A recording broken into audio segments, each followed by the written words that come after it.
Today, from Lucas Oil Stadium in Indianapolis,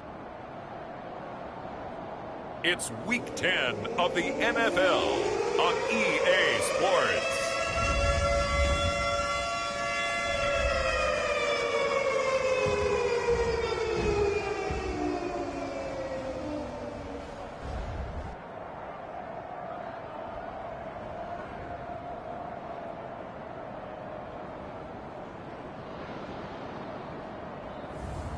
It's the Indianapolis Colts taking on the Houston Texans.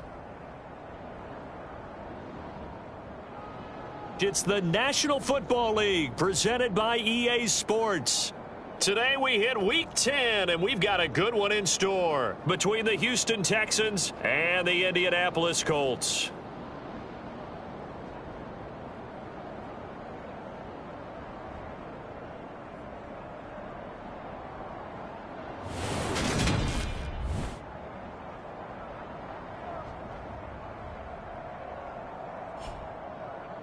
With Charles Davis, I'm Brandon Gaudin. And Charles, we take a look at the Colts entering play. They come off a disappointment last time out that put an end to their modest 3-game win streak. Meanwhile, for our visitors, the Texans, they've certainly got it rolling of late. Winners of 6 in a row. And it's simple. The more you win in the regular season, the more likely you play at home in the postseason, and that can take you deep into January.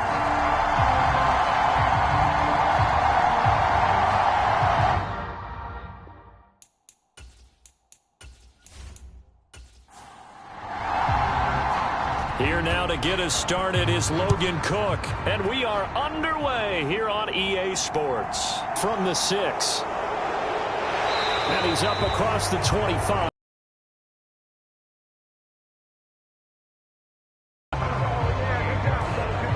So out come the Texans for their opening drive.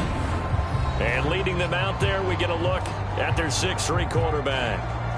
You enjoyed watching that game tape, didn't you? Yeah, last week's game. Good. 4 touchdowns, 1 pick. Now, you were a little upset about the pick. I didn't know if you would play him this week or not if you were the head coach. Hey, they got the win. You got the win, so you're going to give him another chance? Give him another shot. All right. I think the ratio is pretty good. He'll try and eliminate the interception. But he wants to keep that hot streak going, throwing touchdown passes. And they'll wind up getting this to the 37. Gain of 9. The last run got 9. That leaves them with 2nd and a yard. First carry for DeAndre Swift. 4 yards the pickup, first down.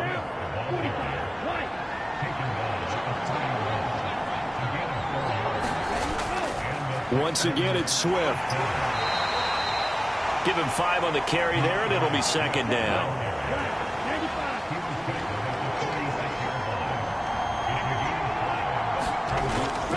On the option to give to Swift here. And he'll work it across midfield inside the 45. A pickup of 11 and a Texans first down. They did tell us they wanted to establish the ground game early, didn't they? They did, and a small sample size that we've seen so far, but pretty good return. Yeah, you got to like that. They've strung together a couple of first downs, established what they wanted, the running game. And guess what? They also got their lead guy running it pretty well, too. Now from Colts territory, here's a 1st and 10 at the 44-yard line. 1st and 10, it's Stroud. Over the middle, it's complete. And he's going to be marked down just inside the 35.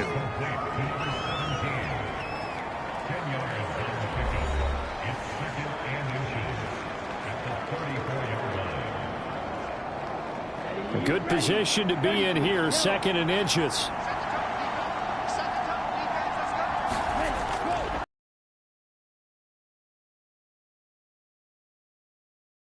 Losing yardage back at the 35. He winds up giving a yard back there, and now it's 3rd and 2. Sometimes you just sit back and marvel at what he can do defensively. Speed, strength, quickness, he's the whole package. And that package just wrapped up the runner for a loss.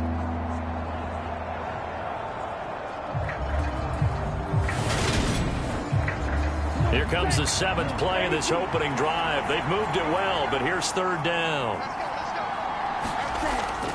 Pierce will try to pick it up. And he's able to get it to the 33. Good enough for a 1st down. These two teams, they met in Houston earlier in the season with the Texans coming out on top. So if they can find a way to win here in Indianapolis, they would take the season series 2-0.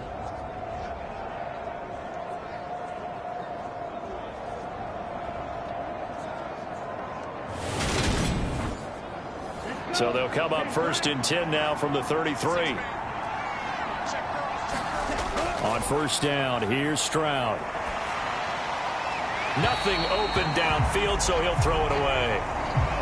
And, Charles, you think about what this defense has had to prepare for. They're in for a battle. I mean, they're facing a team that is working on a 6-game winning streak. And that can be intimidating when you think about it in those terms, but I think what they need to do is make some sort of a statement early in this game, whether it's a turnover, a takeaway, a key sack on 3rd down, a 3-and-out, something lets the other guys know that you mean business. Figuratively, throw the first punch and make it a good one. A quick throw there going to be batted away and incomplete. They haven't been able to stop them so far this series, but getting a nice little stand from their defense now. This offense was on the move. Now 2 straight incompletions have them looking at 3rd and 10. Stroud on 3rd down now. And that will be incomplete. Well, they weren't scared to let it fly, but it falls to the ground and brings up 4th down. And his kick is absolutely perfect. And it's now 3-0 Texans.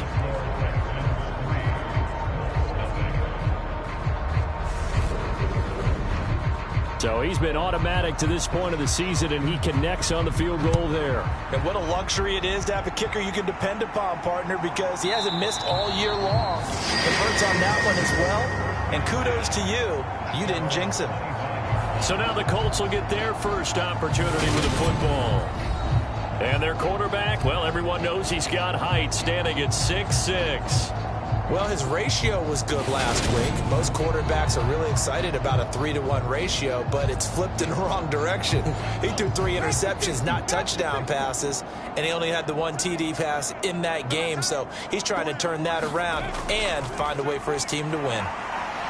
Now carry there for Fournette as he's able to work his way for a gain of about 5.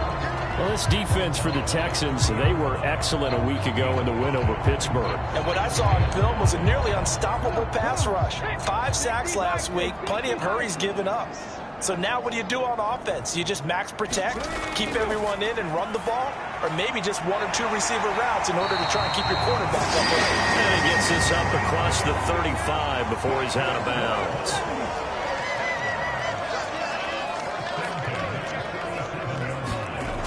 They go play action here on 1st down.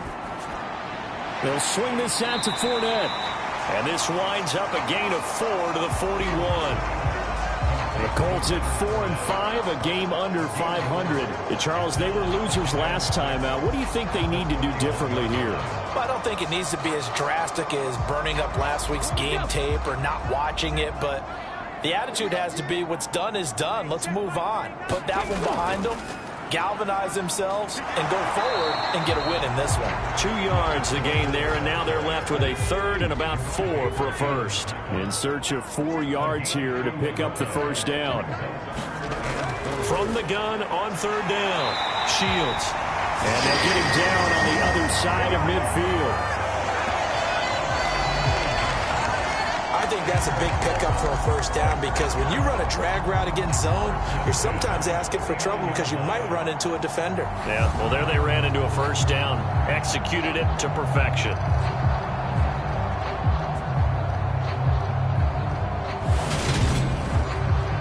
So a 1st and 10 now in Houston territory at the 49-yard line. Fournette running out of the gun. And he'll power ahead, but only for about 3 yards. Second down coming up. The last run got 3. Now here's 2nd and 7. Looking to throw. Shields. And that'll be off the mark, too far out in front, and it's incomplete. And they'll need the 39 here for a first. This is 3rd down. Back to throw. Shields. He'll set up the screen to Fournette. And that play will go nowhere. Losing yardage back near midfield at the 49. It'll be a loss of 6 yards on the play. And that'll bring up 4th down. If you're a selfish player and you're throwing the ball, you're cool with the completion. Maybe not so cool with the yardage loss, though, huh? Yeah, you went backwards on the yardage. Hey, it kind of works like a sack for the defense there. Yeah, it's a really big play for them, right? Able to figure it out, sniff it out, and finish it off. Cook now on to punt as he gets this one away. And they won't risk defending a return here. That one's out of bounds, and it'll be spotted at the 14-yard line. So now we get set to see Houston for their 2nd drive of the ball game.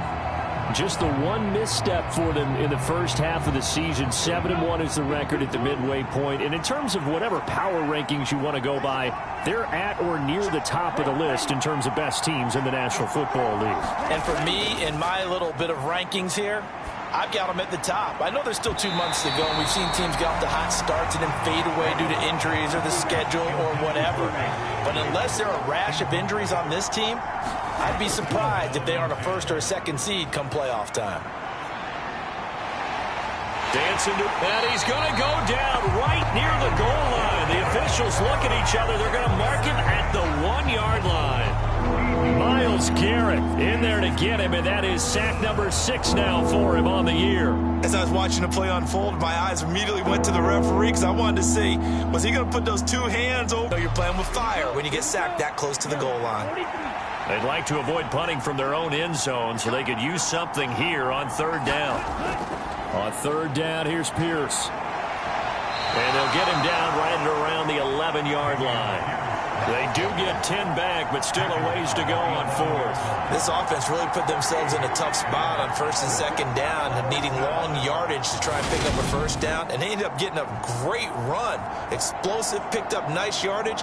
You don't expect to be in this situation on 4th down, but guess what? It all started with what happened on 1st and 2nd down. Really put them behind the 8 ball. The Texans send the punter out as he's on to punt for the first time this afternoon. He was only asked to punt once in the victory last week as he sends this one away.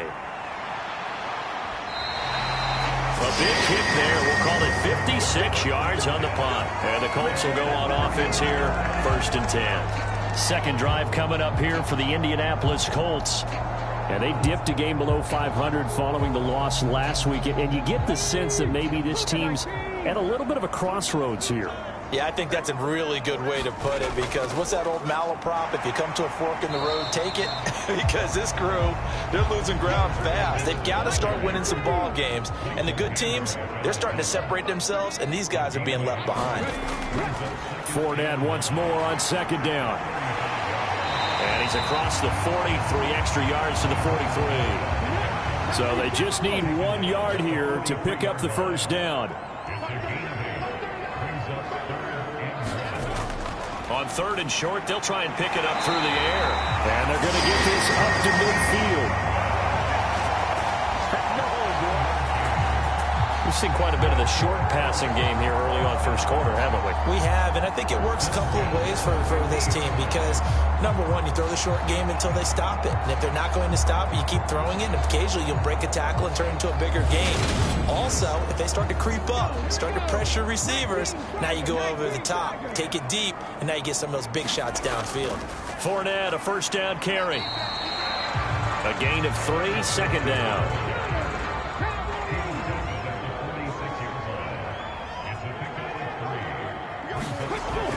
Off play action. Shields.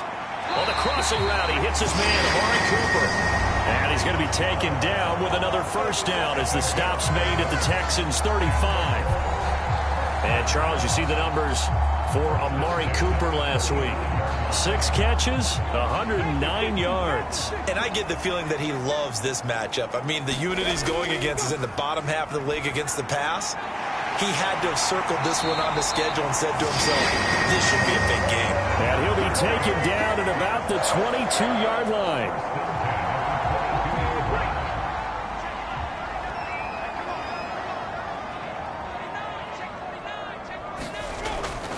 They go back to the ground now with Fournette. And he stopped immediately there. Tackle there by Leighton Vander Esch. Officially nothing on that last run. They'll try again, 2nd and 10. Operating from the gun. Shields. And this will be caught by Mooney. And he gets it inside the 10 to the 9. 3-0 after 1 on EA Sports.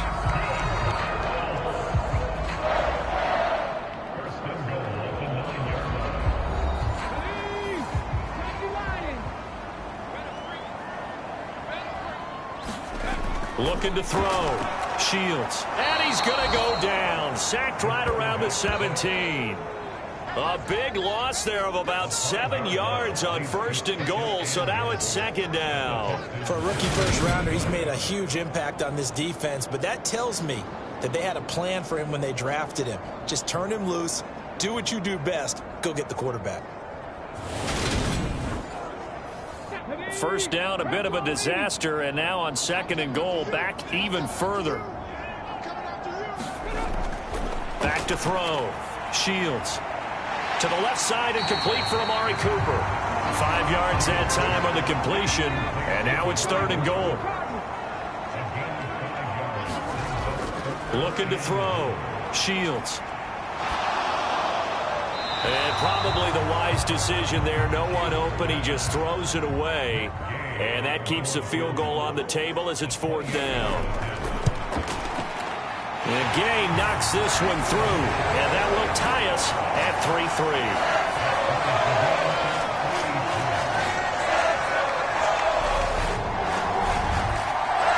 They had it 1st and goal. 3 attempts, couldn't get it in, so they settle for 3.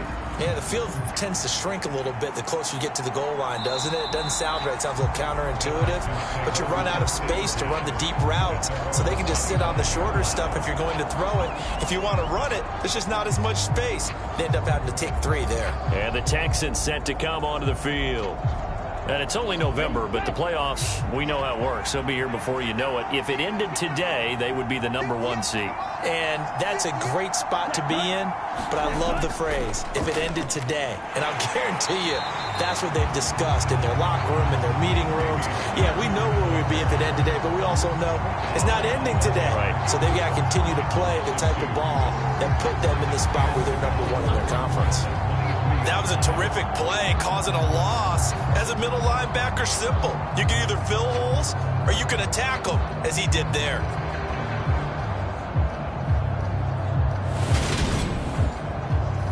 First play of the drive goes the wrong way. Here's 2nd and 12. Back to throw. Here's Stroud. That's caught by Gabriel Davis. And they're able to get this one across the 35. Line of scrimmage, the 37 on 1st and 10.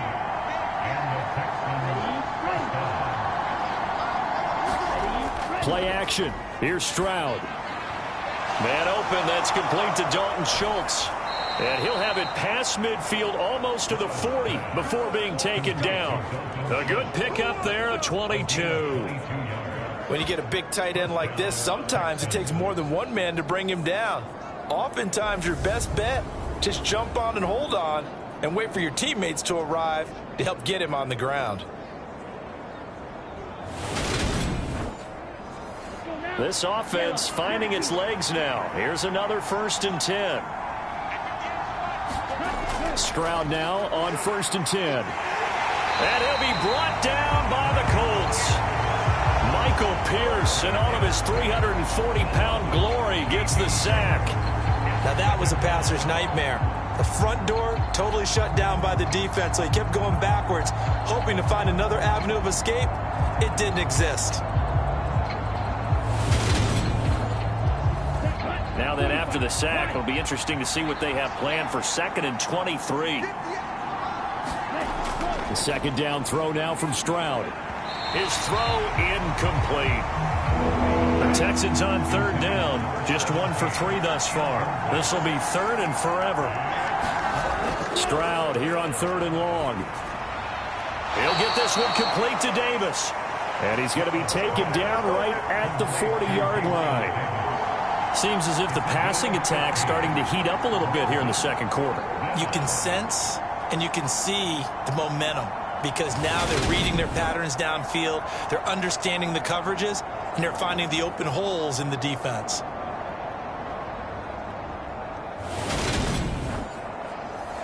The Texans send the punter out as he'll kick it away for the 2nd time. And this will carry out of bounds. Where are they going to spot it now? At about the 18-yard line, it looks like. Here comes the Indianapolis offense now as they get set to take over. And last time they got 3 points, but it was a chip shot field goal. And when you go to the sideline after a chip shot field goal, maybe the offense not too happy. It's a balancing act, isn't it? Because you're exactly right. They're none too pleased that they didn't punch it in for 6 points. But they also have to remember they did put points on the board. 3 points is 3 points. And in this league, you take points when you can get them. Not easily done. To throw on 2nd down. Shields. He'll check this one off to Fournette. And he'll be out of bounds near the 30. In fact, right on the 30.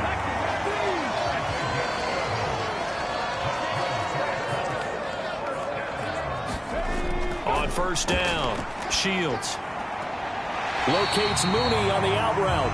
And he gets this up across the 35 before he's out of bounds. On 2nd down, here's Fournette. And this winds up a pickup of 2, maybe 2.5 to about the 39. They'll come to the line, needing only 2 yards to gain the first here. On 3rd and 2, Shields. And he can't escape, and down he goes. It's a loss of 10 on the sack, and it leads to 4th. You've called plenty of games in your career. Do you believe in momentum, my man? I do, and I think we're seeing it right here. Oh, there's no doubt about it. The run that he's been on. How about that? 3 sacks in a game a week ago, and another one right here. Oh, he's feeling it in a big way.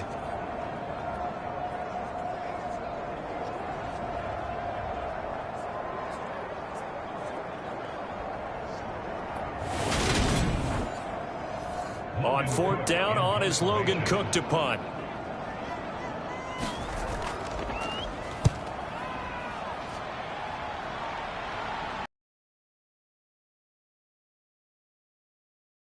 Punt just 2 yards there on the return. And the Texans will take over with a 1st and 10. Houston set to take over. It's been very much a slow start for them. 3 drives and just the 3 points, CD. Yeah, if you're into the points per drive ratio, that answer is 1. And that's not going to get it done in a ball game. They've got to find a way to finish these drives in end zones, not having balls go through goalposts. The throw down the field, caught by his running back. And they nearly get this all the way to midfield. Mark him down at the 49. 23 yards on the play. This one was all about clearing space for this play to work, because he's got to leak out of the backfield to his right, then angle his way up the field. And a really pretty throw to put it on him and create the big play downfield. So 1 play, and they're already just shy of midfield. They'll throw it with Stroud here, 1st and 10. A quick throw knocked away. It's incomplete. After the incomplete pass, here now is 2nd and 10. 2nd and 10. Here's Stroud. Got his man complete over the middle. That's Schultz. And he'll be taken down, but not before they work this to the 45. Stroud will look to throw once more. And this will be caught. It's Isaiah Hodgins. And they'll get him to the ground. He has another 1st down at the Colts 35. Texans passing game in rhythm right now, picking up another 1st. But we're used to seeing the guy that you consider the #1 receiver double covered. But how about this guy? He's double covered and finds a way to make the play for a 1st down. That's how you increase your Madden rating, right? No doubt about that at all. And you know something? I think we'll hear about that from him soon. Stroud to the air on 1st and 10. And he finds his target. It's Schultz. And he's going to be taken down at the 28-yard line. That's a staple of this offense. Drag route to the tight end. Yeah, he's unable to use his size to break off much more yardage after the catch, but still an effective gain nonetheless. 3 yards remain for 2nd down. Pierce takes it straight ahead. Down to the 25. Call it a gain of 3, but not enough to move the sticks. It'll be 3rd and about a foot or 2. Now here's Stroud on 3rd down. He rifles one that's intercepted. Picked off by Shaquille Leonard, the linebacker. And the Colts are going to have the football here at their own 35-yard line. Well, they were in a great position to take the lead, Charles. Obviously, all they needed was a field goal to do that. They wanted the touchdown. Unfortunately, they're going to get neither. And you know every offense talks about the same thing each week, don't they, Brandon? They want to end every drive with a kick, whether it's a field goal attempt, a point after the touchdown, or at worst, a punt. This time they had that opportunity but didn't get it because you know the field shrinks that close to the end zone, and that allows the defense to tighten up their coverage, and they picked that one off. The Colts come to the line ready to start their next drive. As we eke closer and closer to intermission, Charles, remember last time out they punted. They would love to get points here, especially if this is going to be their final possession of the 1st half. Yeah, and this is what close games feel like because the pressure is on both sides, but sometimes the pressure is a little bit higher on the team with the slight edge because they're trying to hold on to that, trying to increase it. Let's see how this one continues. 2 yards the loss, 2nd and 12. This defense is really flown around in the 1st half. They've gotten to the ball carrier before they can really get started. Offense got to come up with something else in order to try and get this running game going.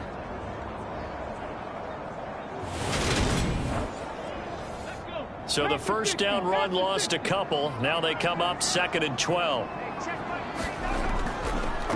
On the draw, this and hit behind the line. He lost the football. It's loose. And once again, there he goes right side.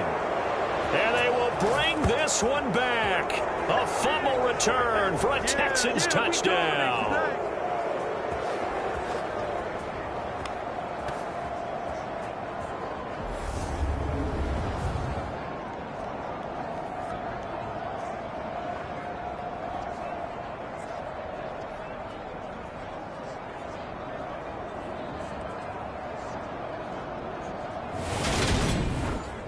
And now before the ball changes hands, they're going to take a look at this just to make sure that they have it right. Now the question, was the knee in fact down before this ball comes loose? And is the video convincing enough to overturn it? A lot of factors here. Remember, you also need clear possession of the football afterwards. This is a tough one to overturn.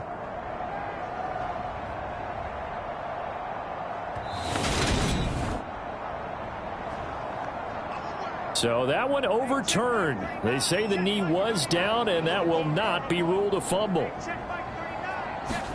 Now on 3rd and long, they'll look to throw.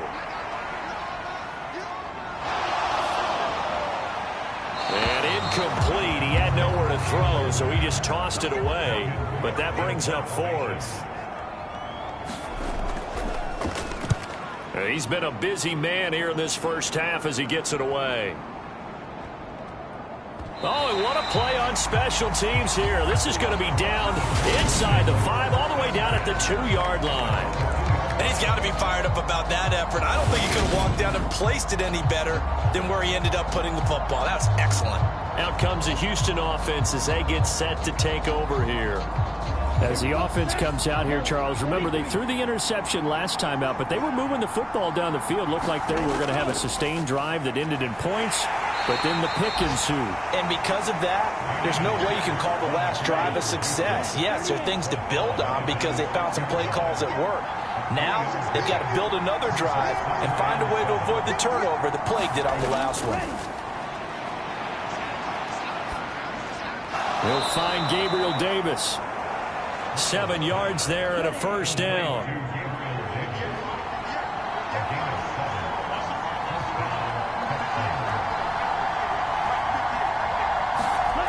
Final play of the half, Stroud. And that's out to the flat for Swift. And out of bounds across the 15-yard line. So we've reached halftime in a low-scoring affair, just a pair of field goals. 3-3 is our score. As we'll head down to Orlando, that's where we find our man Jonathan Coachman at our EA Sports Halftime Report. Coach. All right, Brandon, thank you very much. More from you two in a minute, but first, let's take a spin around the NFL and see what's going on here in week number 10. We'll get started up at FedEx Field in our nation's capital, where it was the home team who were able to hold serve and get a victory in their stadium. Jake Fromm leading the way in the victory with 3 touchdown passes. From there, it's up to Highmark Stadium to check in on the Bills. And they've got the lead in that ball game over the visiting 49ers. Josh Allen has thrown a touchdown pass. Finally, we head to the shores of Lake Erie, see what's going on with the Cleveland Browns. And for the moment, they find themselves trailing the visiting Cincinnati Bengals. Former number 1 overall pick Joe Burrow with a touchdown pass.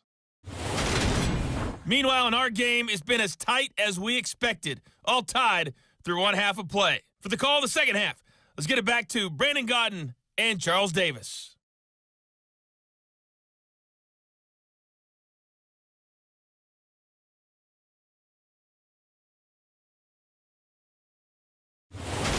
Okay, Coach, thanks as always. This one's still anyone's game as we welcome you back for quarter number 3. And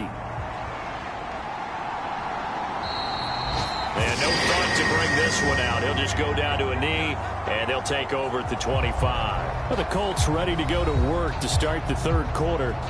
Well, the first half, very even. I mean, really, in all facets, this ball game tied, Charles. So as we start the third quarter, curious to see what the second half brings us. Certainly am. I'm with you on that one. And we all know a lot of coaches from the NFL all the way down to the Pee Wee level.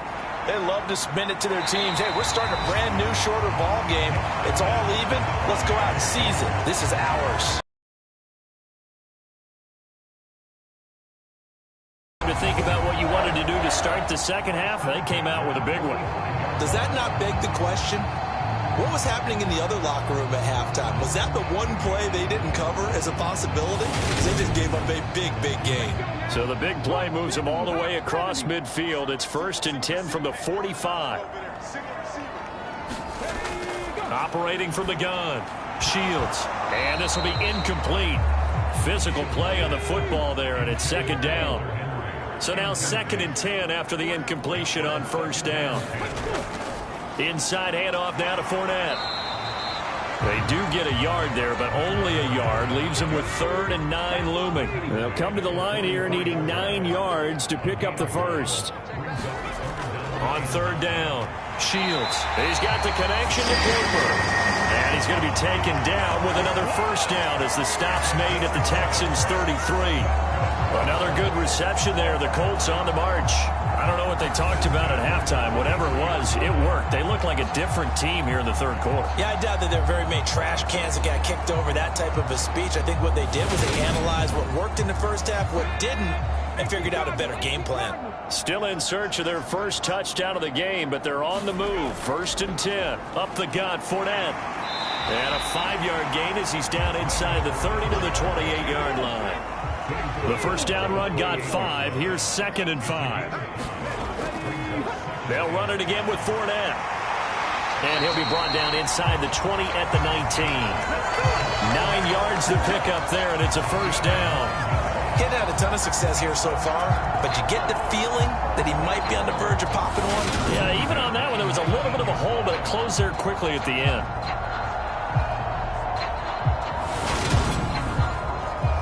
So a good run by Fournette. Now another 1st and 10.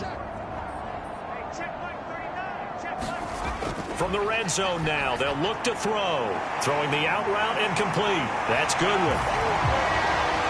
Touchdown, Colts. Marquise Goodwin, his 5th touchdown now on the year. And the Colts have taken the lead as they go right down the field and score on the opening drive of the second half. Well, Charles, he's still a young signal caller in this league, 2nd year in the NFL. And I don't know if last year as a rookie, if he would have worked through his progressions like he did on that touchdown pass. I think you're right about that. We're seeing him grow up right in front of our eyes because when he went to his primary read, he recognized that they were all over that. So he continued to survey the field, picked up another target, delivered a pass exactly where it needed to be. A very mature play for the 2nd-year quarterback. So the drive winds up going 75 yards in 7 plays. And the result for the Colts is a touchdown.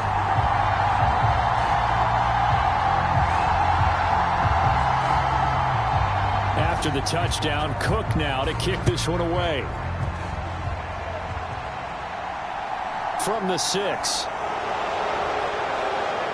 And a good return as he'll be stopped just shy of the 30-yard line. Here's the Texans offense now, readying for their first possession of the second half.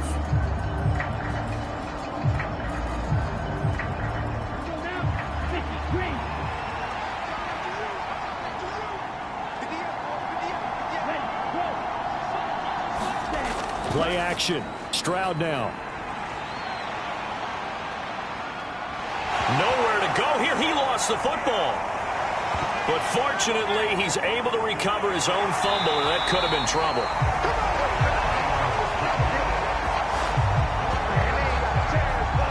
Fortunate to get that football back, because trailing here in the second half, last thing they needed was to lose the possession. And the word I think of here is opportunity, because it could have been lost there. Their chance to score points, but the opportunity for the defense was to go ahead and really close this game down if they were able to get possession. So they keep the football, but now face 2nd and long. On 2nd down, here's Pierce. They'll get him to the ground at the 20 following a pickup of 4. 3rd down, the Colts beefing up the secondary. 6 defensive backs in the game. Stroud looking to throw. Gets the dump off to Pierce. And able to get this across the 20 before going out of bounds.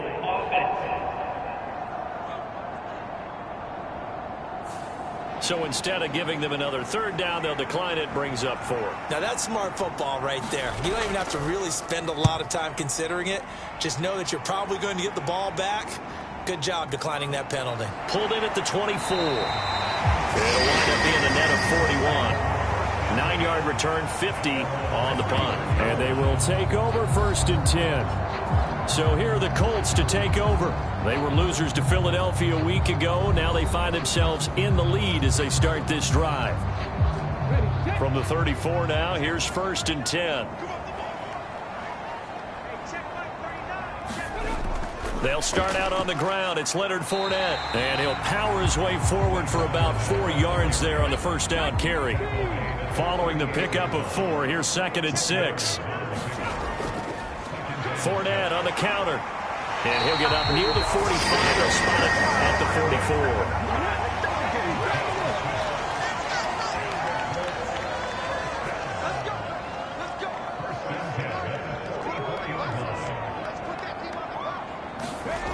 On 1st and 10, Shields. And he'll hit the slant route. That's caught by Cooper. And he'll be brought down just shy of the 40. That last throw right there putting him already over 3,000 passing yards now for the campaign. And given where we are in the season, Brandon, you have to think to yourself, if he stays healthy, I think 4,000's a given. I think 5,000 is not out of the question if he stays high. So a 1st and 10 now in Houston territory at the 41. A shotgun give to Fournette. Down inside the 40. I do know from experience that when you slow down someone's running game, you're now doing the dictating on defense. And guess what? Now you're getting ready to tee off on their quarterback because they have to throw it all the time. But you still have to be alert for the draws and other plays of that nature to make sure you don't get hurt. And that falls to the ground, incomplete. A nice job of bodying him up defensively. And now it brings up 3rd down. 1st down marker at the 31. It's 3rd down. Back to throw. Shields. And he'll get that to Fournette, complete.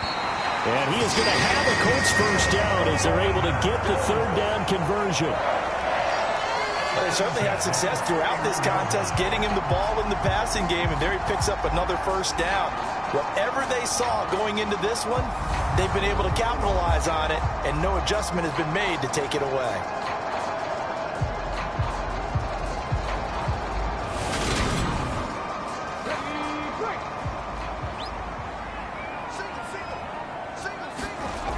Throwing on 1st down. Shields. That's complete to Mooney. And he'll be out of bounds just inside the 25-yard line. So the completion good for 6 yards, and it's 2nd down. All that practice time came to fruition on that play. All those timing routes that they work on through training camp, OTAs, mini camp, and just regular season, they got it done on that one. An outcut, ball was delivered, and picked up the completion. Back to throw again. Over the middle, complete. That's Henry. And he is going to have a Colts 1st down, and he was able to get it by plenty. A gain of 8 on 3rd and 3. Many different ways to create space, but on that play, he did it with that big, wide body of his. Didn't get a whole lot of yardage on the play, but it did what it was supposed to. Pick up a 1st down. So from the 17 now, here's a 1st and 10.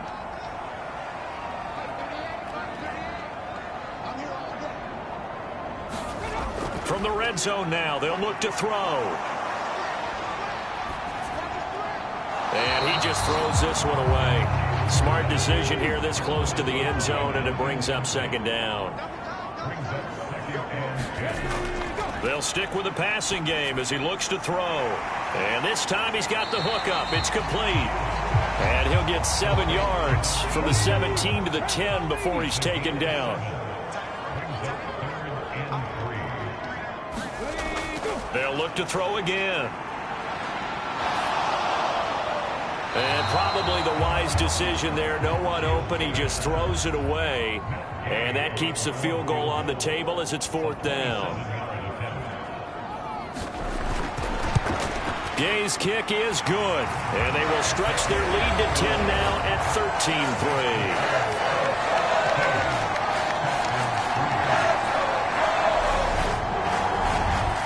So the lead extended, and I think at this point you say, hey, defense, take us to the end. Well, if I got some good music to put to that, I could have a good country hit. I like the way you expressed yourself there. I think the offense has done enough so far. But like you said, if your defense is only giving up 3 points, it makes it a lot easier to settle for field goals on this side of the ball. Houston's offense taking over again. They're in a 13-3 hole here now as they come up on 1st down.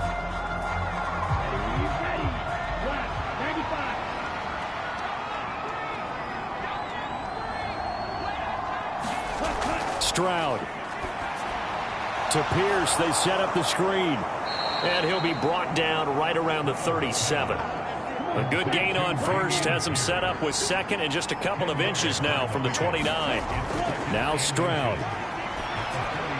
On the slant, he's got Davis. And he'll be taken down, but not before they work this to the 45. And that's a more than acceptable read right there because it's zone coverage, so timing is everything. This time he waits for his man to come open, puts it right on him, and they pick up a 1st down.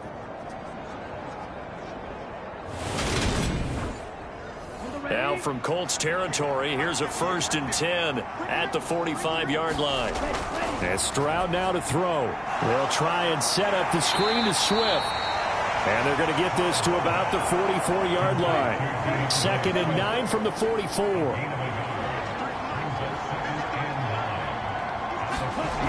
Throwing now is Stroud.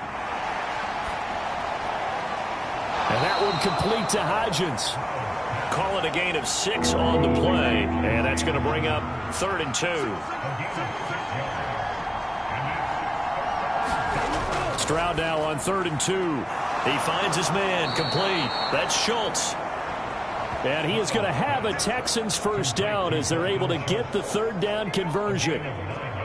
As an unbiased observer, I think it would have been interesting to see what they would have done if they hadn't gotten the 1st down there. But since they did, I guess the point is moved. Yeah, they're right there in that middle ground, field goal range, punt, go for it. But as you said, they picked it up. Still in search of their 1st touchdown of the game, but they're on the move. 1st and 10. 1st and 10, it's Pierce. And a nice move will yield nothing as he's stopped behind the line. Officially, it's a 1-yard loss. That's going to bring up 2nd and 11. This defense is just flat getting after it. They have not given up much of anything in the run game.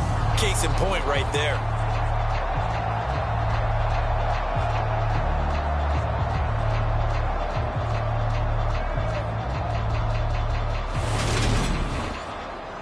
Maybe just a slight detour on what's been a strong drive. Here's 2nd and 11. Stroud now on 2nd down. Now they go screen. It's complete. And he is going to lose yardage here. So they'll wind up losing 5 yards on the play. And they're going to face an uphill battle here on 3rd and long.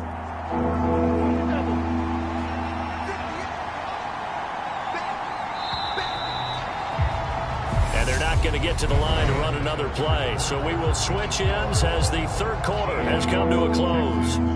You are watching the NFL on EA Sports. And this offense on 3rd down today, they've converted 3 times in 8 chances. This is 3rd and 16. A shotgun snap to Stroud. And that's going to be incomplete. The contact there enough to jar that ball free, and it brings up 4th down. It's been clear in this matchup which side has been the more physical one. It's been this defense. And here's another example on that last play.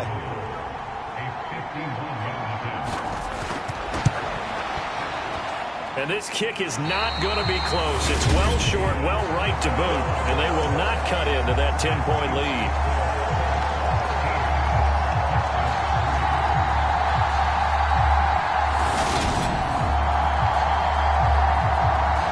And now Indianapolis set to take the field.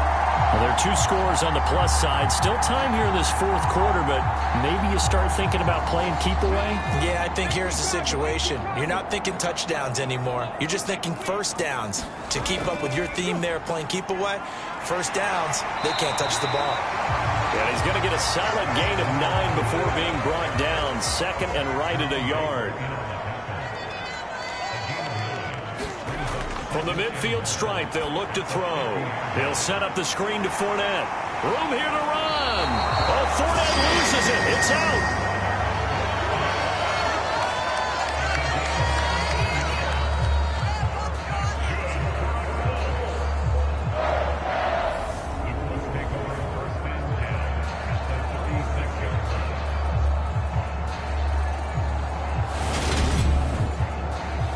Back-to-back good plays have them on the move on 1st down. They'll try the right side here with Fournette. And he'll fight forward on the straight-ahead running for just a couple of yards. 2nd down. The last run got a couple. Here's 2nd and 8. Looking to throw. Shields. And he can't hang on to it. And the screen never got started. Got to get to the 26 for a 1st. This is 3rd down. Operating from the gun. Shields. Complete. Hunter Henry with the ground. And he's going to be taken down with another first down as the stop's made at the Texans' 25-yard line. A nice pickup there, 10 yards.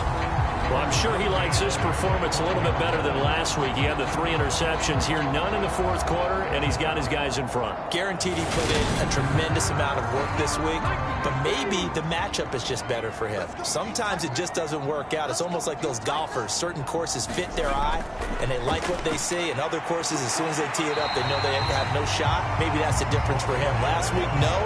This week, a big yes. It's a 6-yard gain on the ground, and that'll make it 2nd and 4. Starting to become a tough spot for this defense. You're down, fourth quarter, looking a little fatigued maybe on that side of the ball. Partner, we've seen this before, haven't we? Because every coach we've ever talked to says body language is important. And now you're seeing guys with their hands on their hips, they're bent over, hands on their knees. And the offensive guys are just saying, let's just keep running it out, and we've got them now. They give him about 4 on the play, but he's marked short, so it'll be 3rd and about the length of the football. Typically, we think it's the strong safeties that are better tacklers, especially closer to the line of scrimmage amidst traffic. But in this case, how about the free safety coming up and making the big-time play? From the gun on 3rd down, Shields. And he takes a shot on the release as this will be incomplete. I think he had to unload that one before he wanted to. He was right up in his grill. I think he was a dentist there without a license, don't you? Just not enough time for the play to develop. Just lucky it wasn't a fumble, really. This one no doubt important for Matt Gay. That's just 32 yards officially from the right hash. And Gay knocks this one through, and the lead stretches. 16-3 now.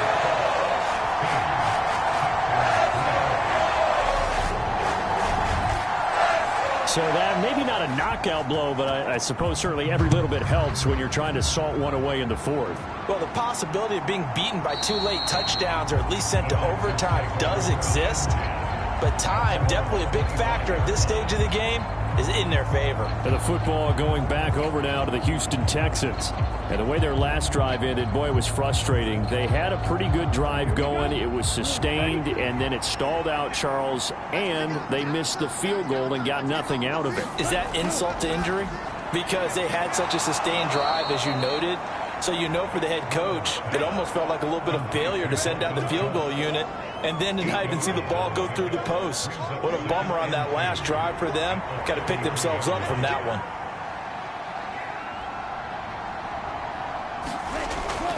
Pierce now up the middle. And to the 42-yard line here and brought down there. 9 yards to pick up there, and it's a first down.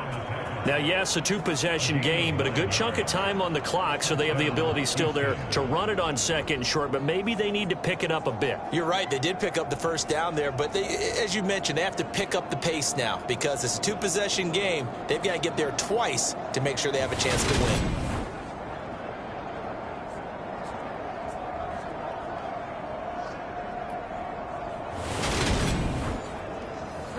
Back-to-back good plays have them on the move on first down.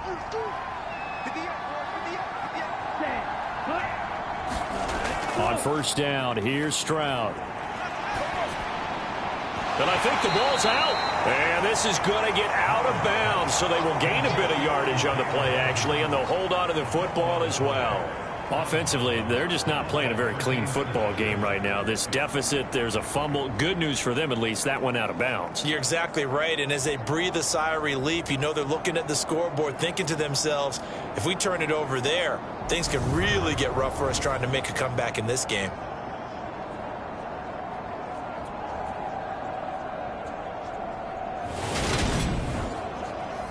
The fumble on first down. Now here's second down.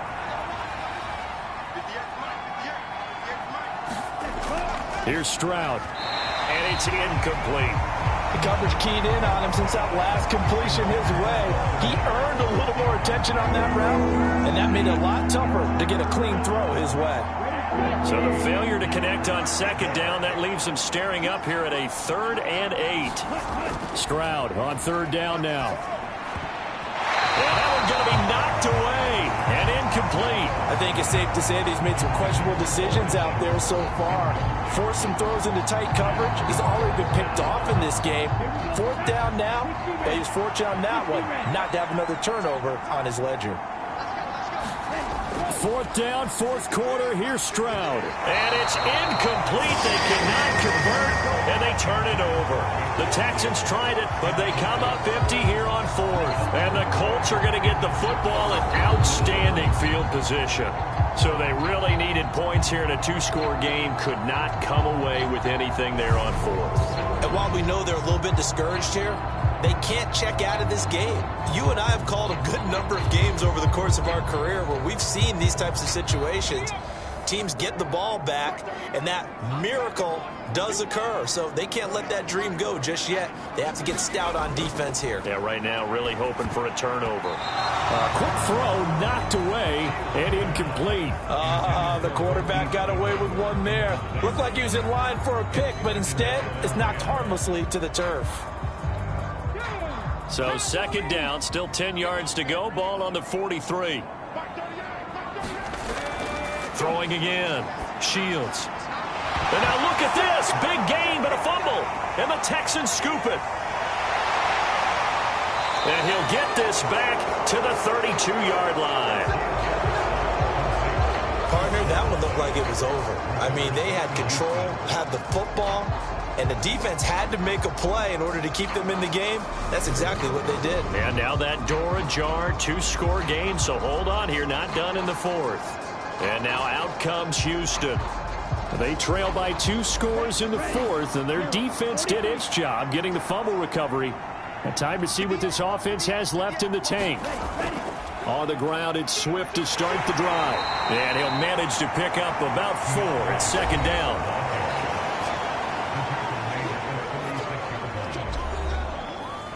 The run got 4. Now they deal with a 2nd and 6.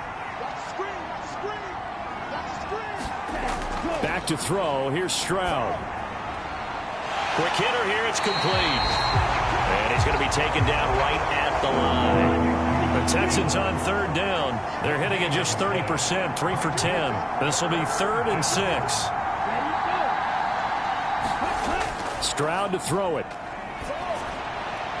Throw left side complete. That's Pierce.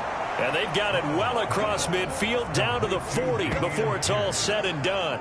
Excellent play there on 3rd down. Give them 25 yards. Good yardage on the completion there. And when they look at the scoreboard, they do understand a field goal is not going to do them any good. My guess, they're going to press the ball downfield as far as possible, try and throw it into the end zone and get a score because they know they've got to get that done and get the ball back as quickly as possible.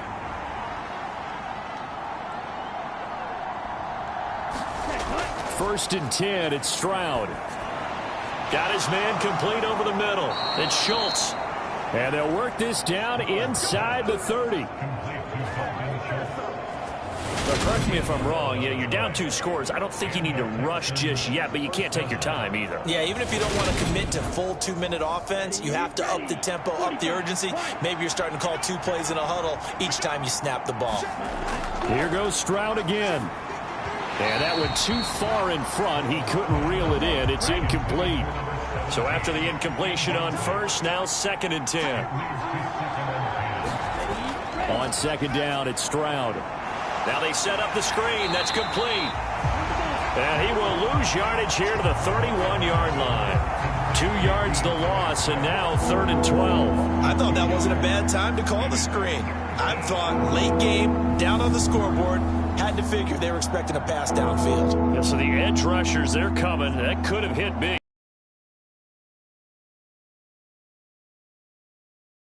7th play of this drive coming up, but a long way to go on 3rd down.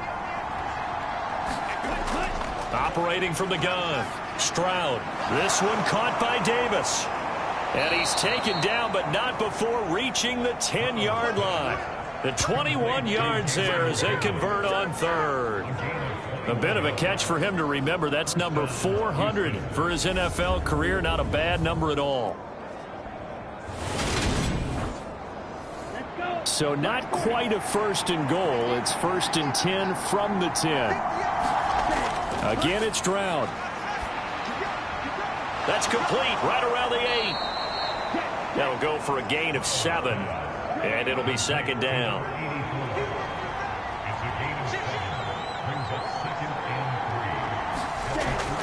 This is Swift on the counter. And he gets into the end zone. Touchdown, Houston. DeAndre Swift with his 4th rushing touchdown on the year. And the Texans have made it a one-score game again here in the 4th. And they drew up the counter there. It worked. They're glad they drew up the counter. And a lot of times what you're trying to do is just simply get the defense moving in one direction. It doesn't take much. Even one step's enough. Get them going in one direction and then cut back against the grain and let your running back finish it off and get the work done. No going for 2. They'll kick the point after. And now things get a bit more interesting here in this 4th quarter. So that drive consumes 9 plays all told. And it ends with a 3-yard scoring run. So here comes the kickoff, and what now is just a one-score, 6-point game. This fielded right at the goal line. And ultimately cannot get this out to the 25-yard line as he's dropped at the 23. Now the Colts offense gets ready to head back on the field. And with that last touchdown, I mean, we're set up for a good finish here. Some things to consider, Charles. Obviously, it's a very close game. You're in the 4th quarter. Defensively, they've got all 3 timeouts in their back pocket. So the chess match really ramps up, doesn't it? Because in these situations, what do? Do you run the ball and kill the clock here? Or do you try and bury them with another score? And how about defensively? Do you use your timeouts the earliest opportunity? Or wait till you hit the 2-minute warning? So there's a lot going into this one. Let's see how each side goes about their strategy. Off the play fake. Shields. And look at this. They get the turnover they needed. It's intercepted. Derek Stingley picks it. CD, I know it's just his 2nd year in the league as a quarterback, but that's going to be one when he flips on the tape. He's like, I shouldn't have thrown that ball. No doubt about it, and his coaching staff will be emphatic about he shouldn't have thrown that ball. But remember, 2nd year, as you noted, on-the-job training, so he's got to take this feedback that he's getting, negative or otherwise, and turn it into positives moving forward. So now the Texans down by 6. At time, a huge factor. Their long win streak in great peril as they come up 1st and 10. Stroud now on 1st and 10. Catch is made. It's Schultz on the out route. And they'll get this down to the 42-yard line. Tell you what, he's been able to put the ball in some tight spots all game long. That throw, no different. Yeah, a lot of people would call it a gutsy type of a throw. I think he looks at it as, I can do it, so it's not that big of a deal to me, and I'm going to keep firing. Now they'll throw it with Stroud here, 1st and 10. Got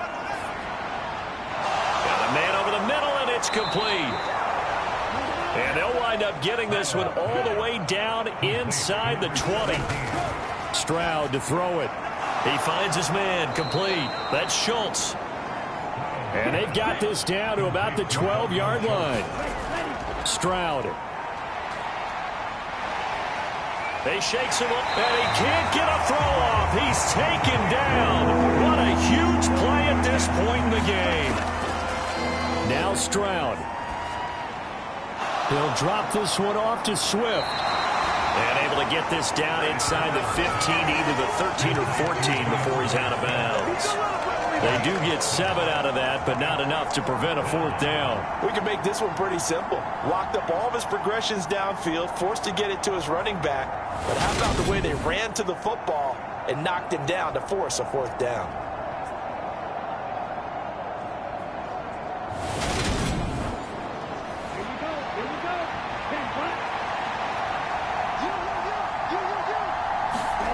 Stroud now on 4th down.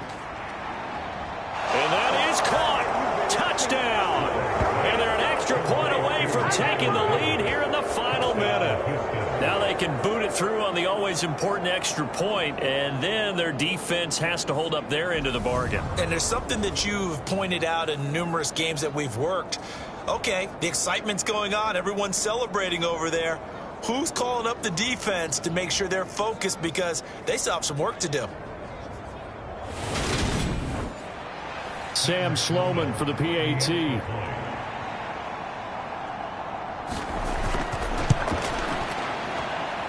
It's up and good, and they take the lead by a point, 17-16. That time, a 6-play drive. And it ends with a touchdown pass to Gabriel Davis. Out is the Texans kick team as they'll send this one away. This will be fielded inside the 5. And he'll be tackled just shy of the 25.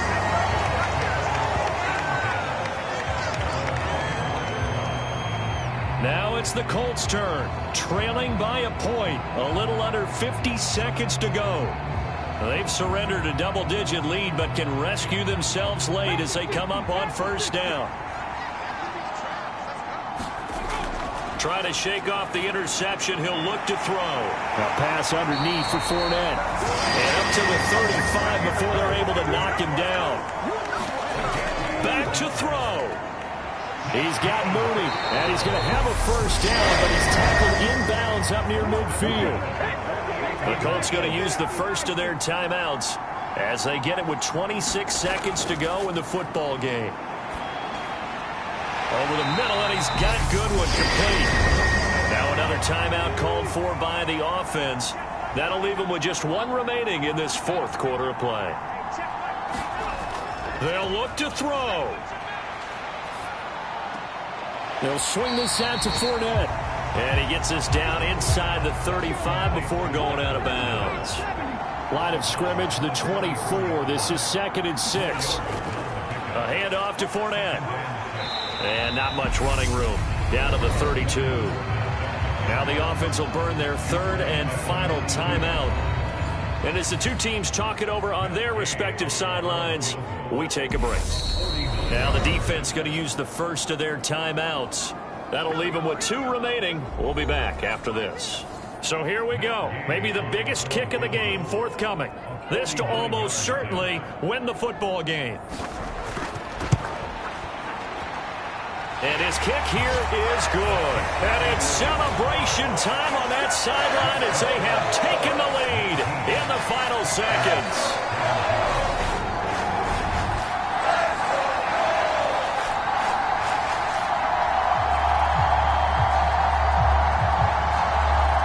So that, Charles, a season long right there. And you know who's really excited about that? The special teams coordinator, because he's the one who has to tell the head coach in pregame, this is where we trust him from. This distance, he can hit it, and he repaid that trust by knocking that one right through. The Texans offense ready to go here for their next drive.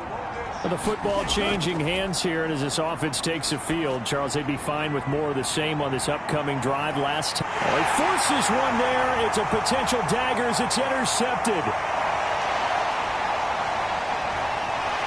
And the Colts are going to hang on the final play. They get the turnover to seal this football game. What a ball game this was. What an atmosphere this was. And the home team getting the late touchdown, getting the victory, and now everybody in this building can file away with smiles on their faces. And what do real estate people tell us all the time? It's location, location, location. So being at home, that can be a big deal because, remember, they were down to their final chance to retake the lead. That home field advantage, I think it helped fuel all of what happened for them down the stretch. A huge win. So for the Colts, it's a win that might keep them alive in the playoff race as they're back to 500 at 5-5. And they will hit the road next week for a date with the Cleveland Browns. Meanwhile, for Houston, it's just their second loss so far to go along with their 7 wins. And they'll be back home next week for a date with the New York Jets. So for Charles Davis and our entire crew, I'm Brandon Gaudin. Next game, guess what? Charles and I will be here again. It's the NFL on EA Sports.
Today on EA Sports, it's Week 16 of the NFL on EA Sports.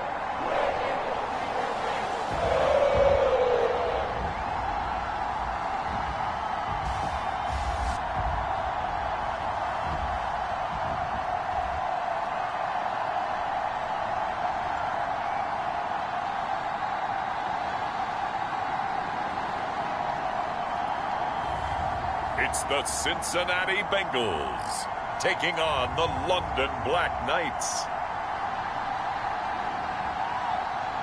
On a chilly December afternoon, EA Sports coverage of the NFL brings us to Paycor Stadium in Cincinnati, Ohio. Today, it's the penultimate week of the regular season.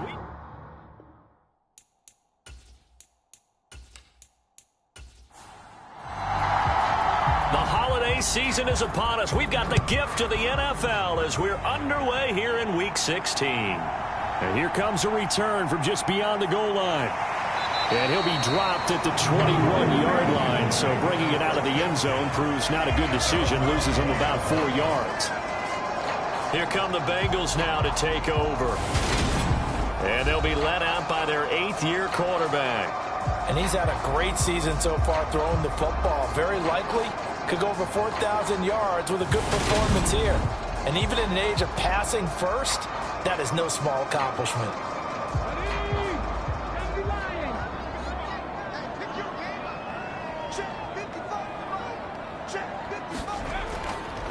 They'll start this drive out on the ground. And he'll take it ahead to the 28-yard line.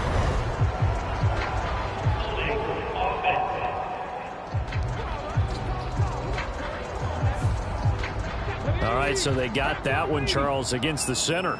And let's remember how difficult it is for the center, because remember, he's got to snap the ball to put the play in motion, and sometimes you get in trouble here, and down he goes. Back at the 8-yard line.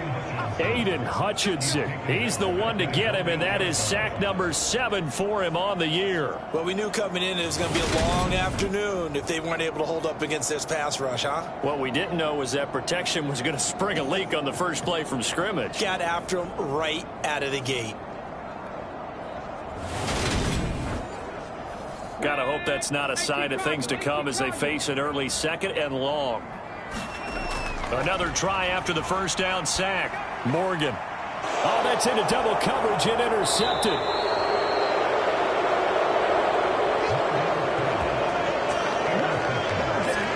Part of why they came to this week with a winning record is that they feed off of mistakes like this, and now it's a prime opportunity. Just moments in the game to get a short field touchdown off of their big defensive play. Now, on the other side, they were already the underdog in this one. They just made their uphill battle just a little bit tougher. So now you've got their offense coming out for the first time with great initial field position. And a look here at their signal caller, the 5th-year quarterback. And what a performance in his last game. A couple of touchdown passes, that was positive. But more than 2 interceptions. Yeah, that's not what he's looking for. What did Vince Lombardi say, though? Winning isn't everything. It's the only thing. And that's what he hangs his hat on after last week's game. And he's going to be marked down just outside the 10.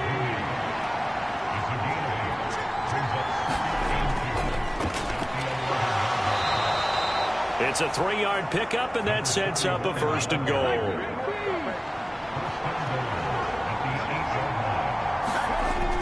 operating from the gun. Middleton. Touchdown! Jerry Jeudy, his 6th touchdown of the season. And the Black Knights take the early turnover and convert it into an opening touchdown.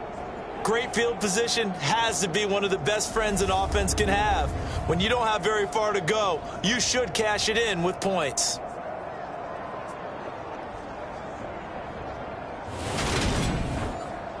Extra point forthcoming.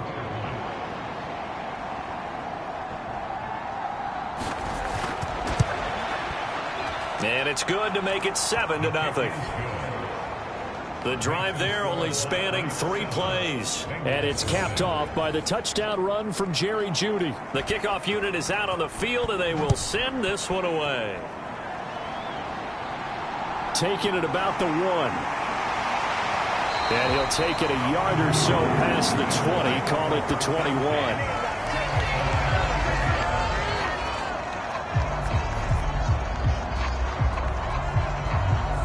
The Bengal offense on their way out as we look at the playoff race in the AFC. They threw an interception the first time they had the football, wound up leading to a touchdown the other way. How do you approach drive number 2? Going back to your game plan coming in, everyone has matchups that they like better than others. Where they think they have an advantage, dial up some of those plays. Try and go to those spots and get your offense moving. These are his numbers from last week's contest. 17 carries, 88 yards. And he's hoping to have the same type of game, but he's going up against the #1 defense in the league, and they're very good at fitting the run. So now you've got to think offensive strategy, maybe a little more play action, and try and find some people open downfield. There's a throw over the middle. It's taken in by his tight end. And he'll be brought down on the 30-yard line after a gain of 6.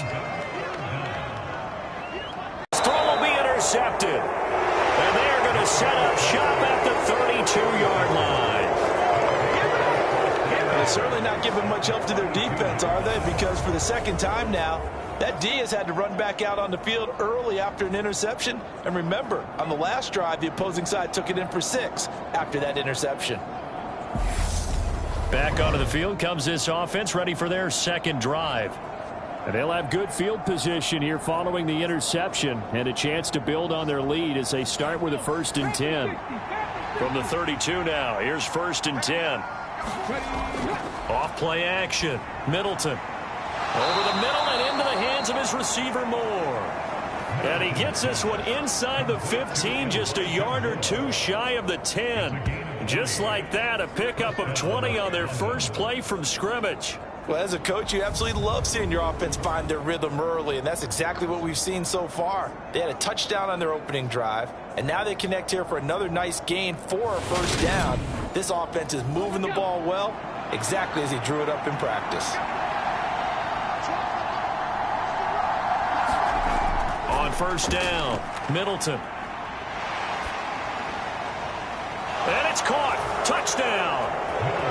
Cortland Sutton. A 12-yard touchdown grab. And the Black Knights are able to strike quickly to add on to their lead. And he knew he was going to take a shot in the pocket. He did, but he also found a way to get it into the end zone. And that has to ease the pain a little bit of the shot he took, didn't it? Being able to throw it into the end zone for a touchdown.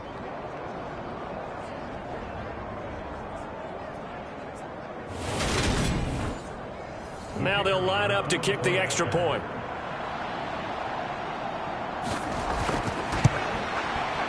And it's good, and they have jumped out here to a quick 14-0 first quarter lead. Pretty clean and simple there. Just 2 plays, the long pass resulting in the touchdown on play number 2. Out is the kickoff unit as they run up and send this one away. From a couple yards deep, he'll bring it out of the end zone. And beyond the 20, but not by much. In fact, just a yard pass there to the 21. He's piloted 2 drives so far, and unfortunately not very well piloted. Both led to interceptions. Now they're facing the deficit. Another touchdown after that previous pick. Starting over here, 1st and 10.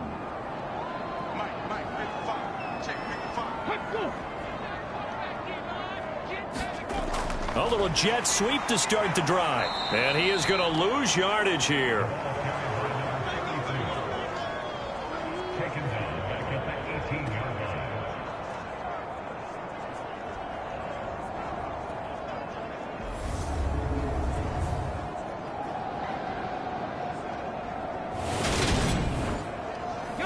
So still 14 yards to go, second down.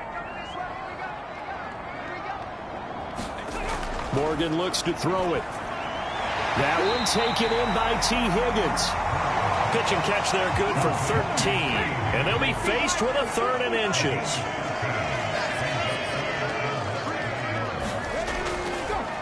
Now a give, right side. Eubanks. And the penetration too strong. He won't make it back to the line of scrimmage. A loss of a yard, and it brings up 4th. This defense is a difficult one to prepare for, one of the best in the league. They'll come at you from all angles, and they did a nice job there stopping him for a loss.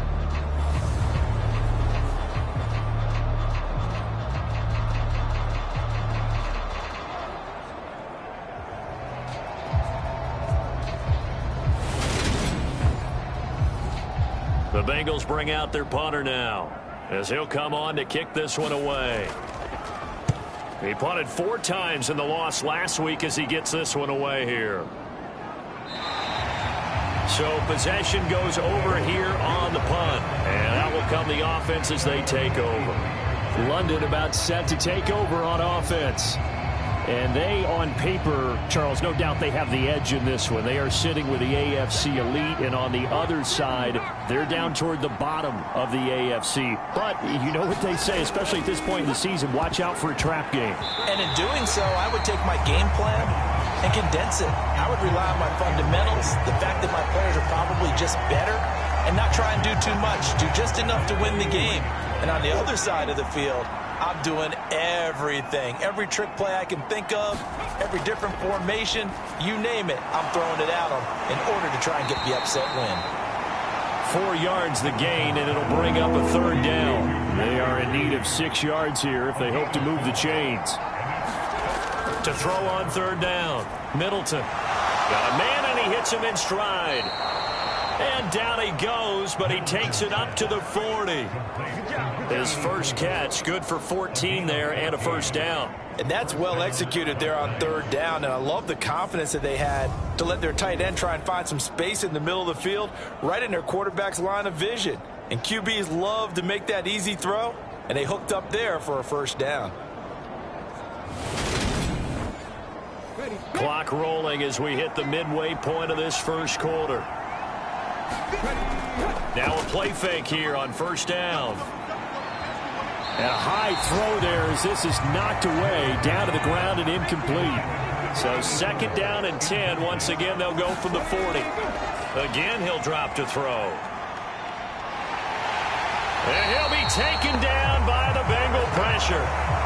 That winds up pushing him back 11 yards on the sack. And that'll bring up 3rd. Well, last game he had 2 sacks. Got another one here, picked up right where he left off. Brandon, he spent the entire offseason working on new moves, new techniques, trying to add to his arsenal of pass rush moves. Certainly paying dividends in what we've seen so far.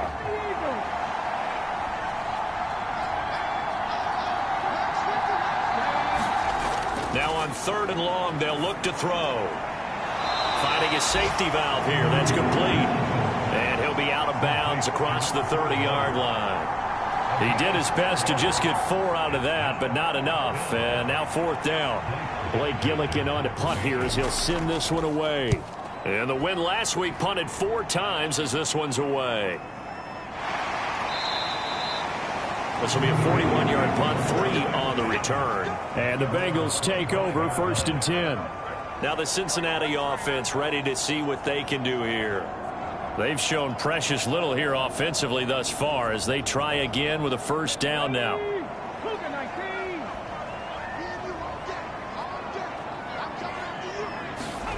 Here's Morgan. That one almost intercepted, but it's incomplete. Not a good throw there, and it'll be 2nd down. That certainly appeared to be a play call where they were just trying to make 2nd down, 2nd and short. I think they thought the coverage was off a little bit more than it was. Nice job there pressing up on it and forcing the incompletion. An incomplete pass leads to 2nd and 10 from the 25. Morgan. Over the middle, complete. That's Gonzalez. And he's going to be dropped following a pickup of 7 past the 30 to the 32. Well, this defense very strong in that victory from a week ago. And I think our statistician, we ended up having to bring the blue tent and put it around him for a while because he was developing a hand injury from having to write down all the turnovers this team forced. 5, 6, 7, 8. Absolutely unbelievable. I hope he'll recover. And out across midfield down to the 45. Well, they were in search of a short gain on 3rd down, and they wind up nabbing over 20 yards. Now, that's all about making something happen as a quarterback, because instead of forcing something on 3rd down, how about him buying some time outside of the pocket, waiting for someone to come open, and when he did, he put it on him for a big play and a 1st down. So on the other side of the field now, it's 1st and 10 as they've got things rolling on this drive. He's got it to the 43 here. Give credit to the defense for stringing that play out, and they gave up no cutback angle. You know he was trying to dart through. No place for him to go. A nice job there, only giving up a 3-yard gain.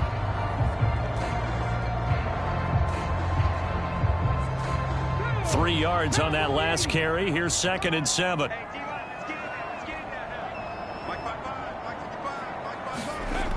Throwing now is Morgan. That's complete. It's Brandon Ayuk. And he's going to be marked down just inside the 35. From the 34 now, here's 1st and 10. Now a handoff up the middle. Eubanks.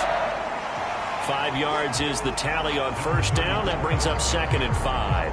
Well, you're down early. How do you get back in the game? Maybe establish the run. I think they're trying to do that. Now, I'm with you on that one, and what I like about the message is that there's no panic from the head coach. He's already told his offensive coordinator, let's run the football. And he's going to go down here, a sack. They push him back to the 34. More than one defender there, and that's a loss of 5 on the sack. Coming off the line, he's been wreaking havoc all year. And look, that's why, as a result, he's getting some looks for Defensive Player of the Year in the NFL. And I know that many people don't have him first on their list right now, but he deserves that type of consideration. You mentioned it. All year long, he's made big plays and continues to do so. Imagine if he has a big game here. If so, he could vault himself right into the #1 spot. Here's Morgan to throw. And that is incomplete. Oh, he had a defender right there with him to force that to the ground. And 4th down now coming up. So on 4th down, on is Evan McPherson and the Bengal field goal unit. On the left hash, officially, it's called a 51-yard attempt. McPherson's kick is good. And they will get themselves on the board here at 14-3.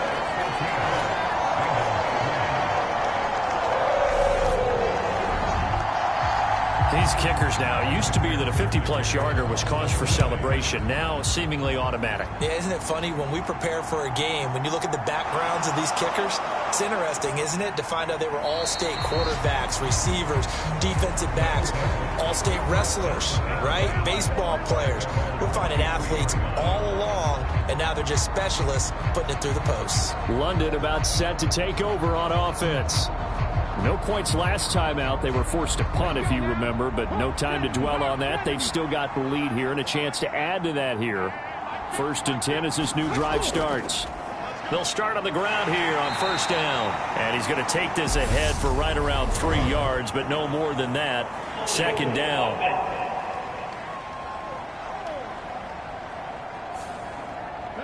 So it's the big left tackle who gets tagged with a hold. And sometimes you're actually executing the block well, and he starts to slip off of you, and instinctively you reach out and grab him.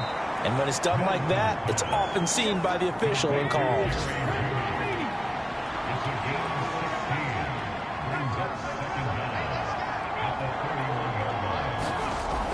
On the jet sweep, here comes more. 7 yards there and a 1st down.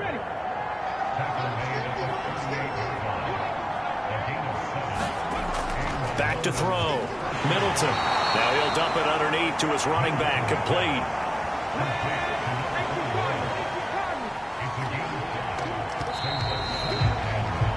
After one, a 14-3 ball game.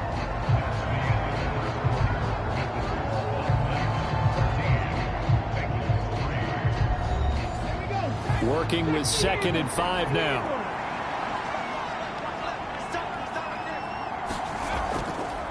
They'll try the left side. Harrell. And he'll get it into enemy territory just across midfield at the 49. That one, a first down pickup of 8. Yeah, once more, strong running, excellent blocking at the point of attack. They've got a nice little drive brewing right here.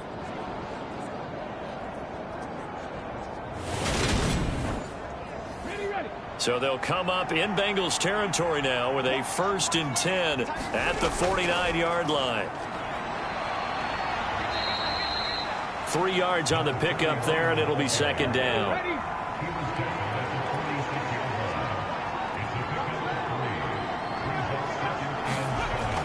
Operating from the gun, Middleton. He'll find Sutton on the right side, complete. And they'll be stopped right at the 30. On a play that started back at the 15, they pick up 15. And defensively, they were in zone coverage there. Do you have to be a little careful? You're losing playing against a good quarterback like he is to not play too much zone? Yeah, you have to be careful about how much time you're giving up. I think it's a good point you just brought up. So maybe if you still want to play zone, you go to a zone blitz scheme. And you can drop anyone out of your defensive front, defensive end, defensive tackle. It doesn't matter. You just exchange. Oh, that's into a sea of bodies, and it's intercepted. And the Bengals are going to have it here just past the 25. He's certainly not been afraid to take some chances downfield. Now, look, it's paid off for him a couple of times. That time, not so fortunate. And that's where I want to start, what you said. It's paid off a couple of times. So his aggressiveness has been good for his offense for the most part. So he throws an interception there. No one likes that, but I would not rein him back in. The return on investment thus far has been pretty good. 2 touchdowns to 1 interception.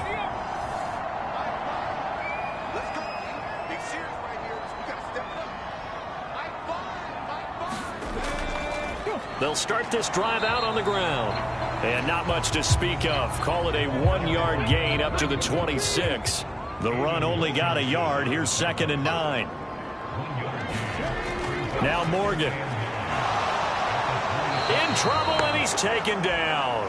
Nick Bosa in there to get him. It's a loss of 5. He continues, Charles, to be under constant pressure. These sacks, they're starting to pile up.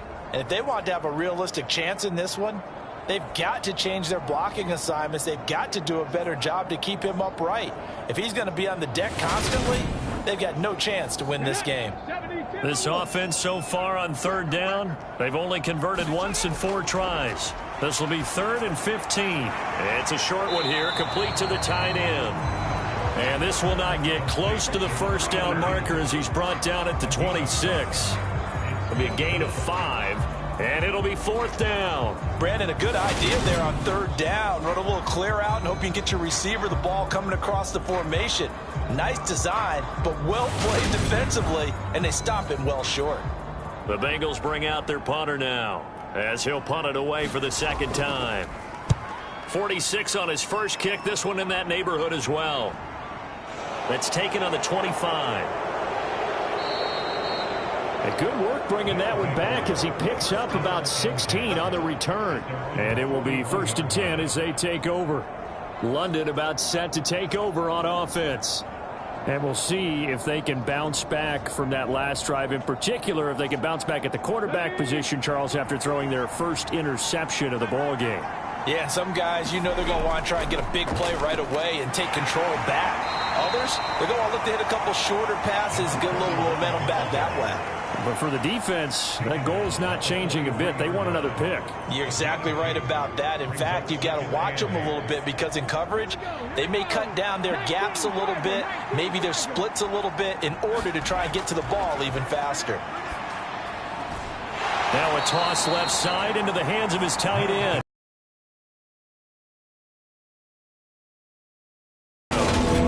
know, sometimes we can get fooled when we watch him make catches, as we just saw him do there, because he really looks like a wide receiver the way he goes about his business. Yeah, 230, 240 range. Yeah, not super huge. Maybe not counted on to be that inline point-of-attack blocker that we used to have in the good old days. But you can flex him out. You can run wide receiver routes with him. You can make him a primary target, and that's how he'll shred a defense. Blake Gillikin on to punt now on 4th down. And the kick's away as he angles this one for the sideline. And no return here. Where will they spot it? They say just outside the 20-yard line. Cincinnati now ready to take the field. And Charles, a very uninspired effort. The last time we saw them out there was a quick 3-and-out, then they punted the football. Yeah, and you never want to get stopped so soundly during a series, but what would be even worse now is letting it happen again right here. They've got to get going. They'll start on the ground here on 1st down. And he still has yet to get on track in this first half as they're going to stop him behind the line. 2 yards the loss, 2nd and 12. I have a feeling they'll stay committed to running the football, especially on the early downs. They just haven't had a whole lot of success just yet.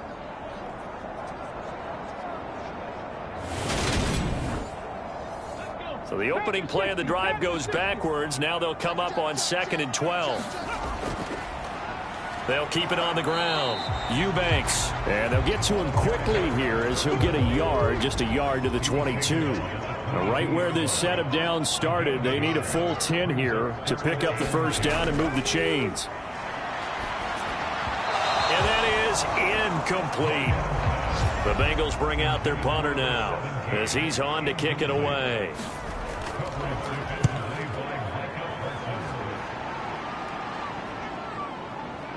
A beautiful fake. It's a return of 4 following a 42-yard punt. And now this offense comes back out onto the field. Obviously not the intended goal last drive. They had to punt the football, but still they've got the lead here, and now a chance to add on to that lead if they can get points on this drive. 1st and 10 upcoming. On 1st and 10, Middleton. He completes this to Sutton. And that's good for a gain of 6, and that'll bring up 2nd down. Up the middle they go. Harrell. And he'll be pretty well stopped in his tracks. Give him a yard up to the 42. Coming up here looking for 3 yards to pick up the 1st. On 3rd down, Harrell. And he's got enough for the 1st across midfield to the 48. 9 yards on the pickup there, and it keeps the drive alive. So far this season, this is an offense that's proved its ability to move the football. I mean, they're in the top 5 in the NFL in picking up 1st downs, and they get the conversion here. And I think a lot of that is due to how they win on 1st and 2nd down, because that leaves them 3rd and short, 3rd and manageable. A lot easier to pick them up then, isn't it?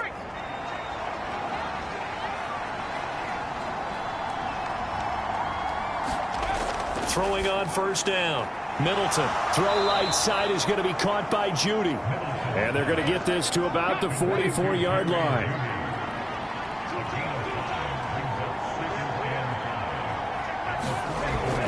Looking to throw on 2nd down. Middleton. And they're going to get this down to about the 37. And a good quarterback facing zone coverage. If he has just a little bit of time to survey the scene, that's what's going to happen. No doubt about it. If there's no pressure, he's going to continue to pick them apart because he'll have all that time to find someone open downfield. He can only cover for so long. So maybe they want to go to a zone blitz scheme, get a little bit more pressure. Remember when Carolina did that against Denver? They lost the game ultimately. They dropped the defensive end out, and he ended up with an interception in that game in Super Bowl 50. Maybe some sort of scheme like that to try and get more pressure at the passer.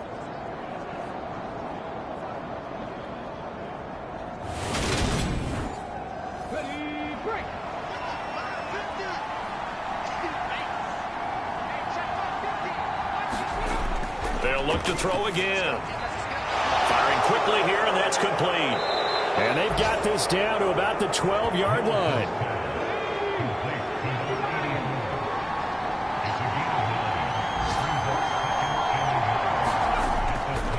On 2nd down now. Harrell. And he's brought down just outside of the 10 at the 11. Now a 1st and 10 at the 11.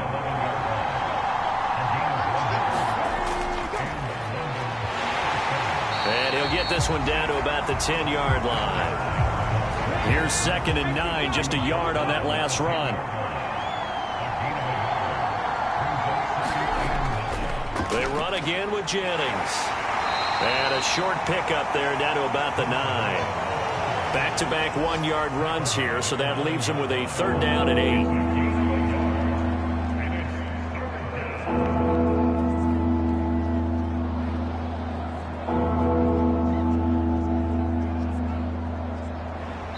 We've got a 14-3 ball game with 2 minutes left in the opening half.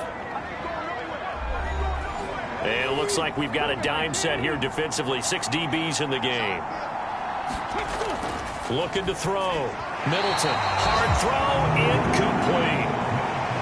Frank Reich here on 4th down is ready to try for 3. From the right hash, and this one just a chipping. And his kick is good. And they will stretch the lead now to 17-3.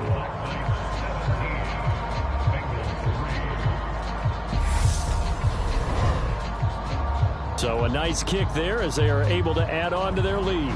And that's exactly what you're looking to do. Maneuver yourself into range. That way, if your drive stalls out, you're able to get something out of it. And they do so right there. And they'll get it up past the 20 to about the 22. Now this offense back out and set to go for their next drive.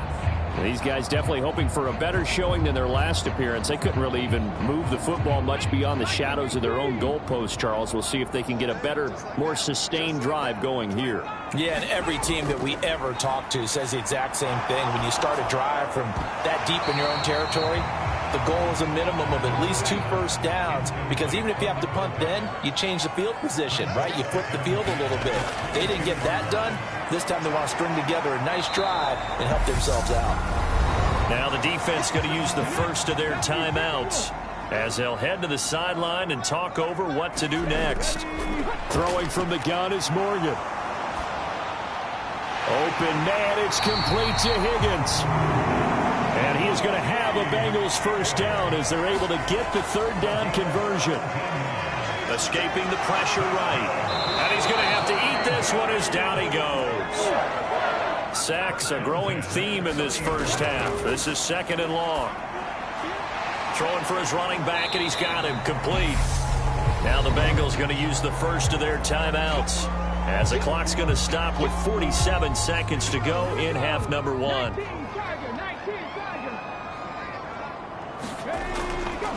On 3rd down, Eubanks. Now a second timeout called for by the defense as they'll stop it with just over 40 seconds to go in the first half. The Bengals bring out their punter now as he'll punt it away for the 4th time today.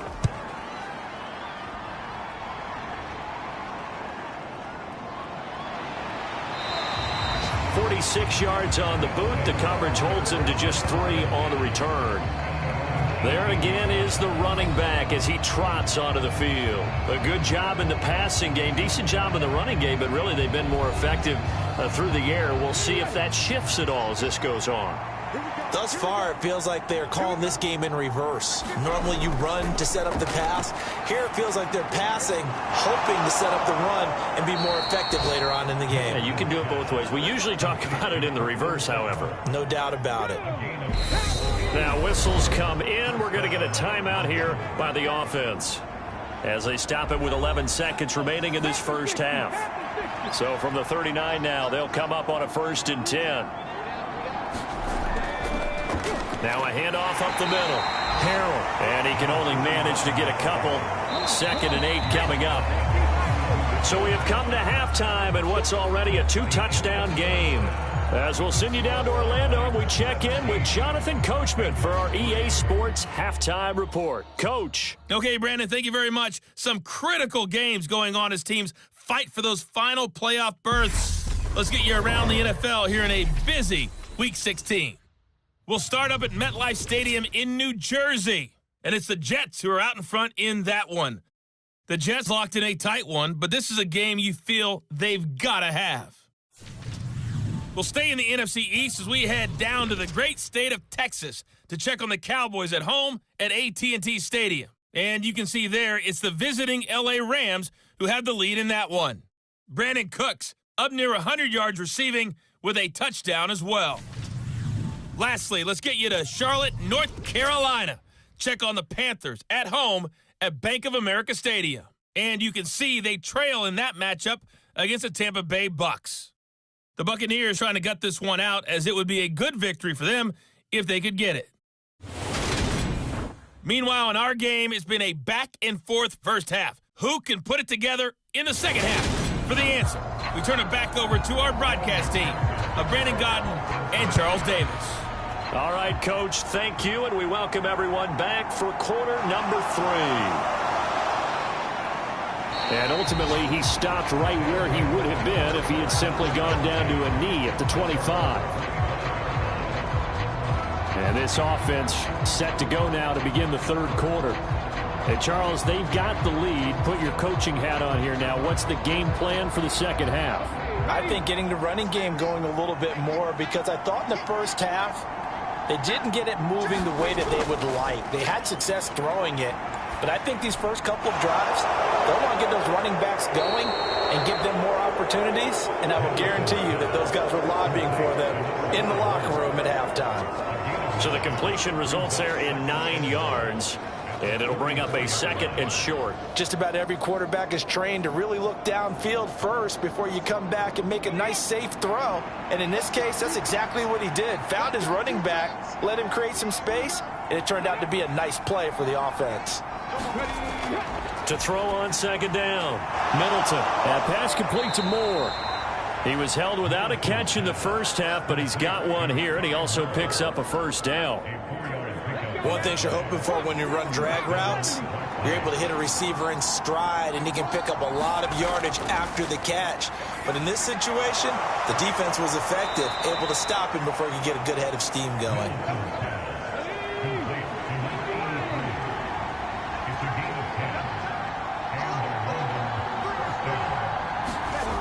They'll stick with. And he'll toss this one incomplete. Seeing no options, he throws it away. An incomplete pass on first down. That leads to a 2nd and 10. Back to throw again. Got a man open. It's Sutton. And they'll get this down to around the 47-yard line.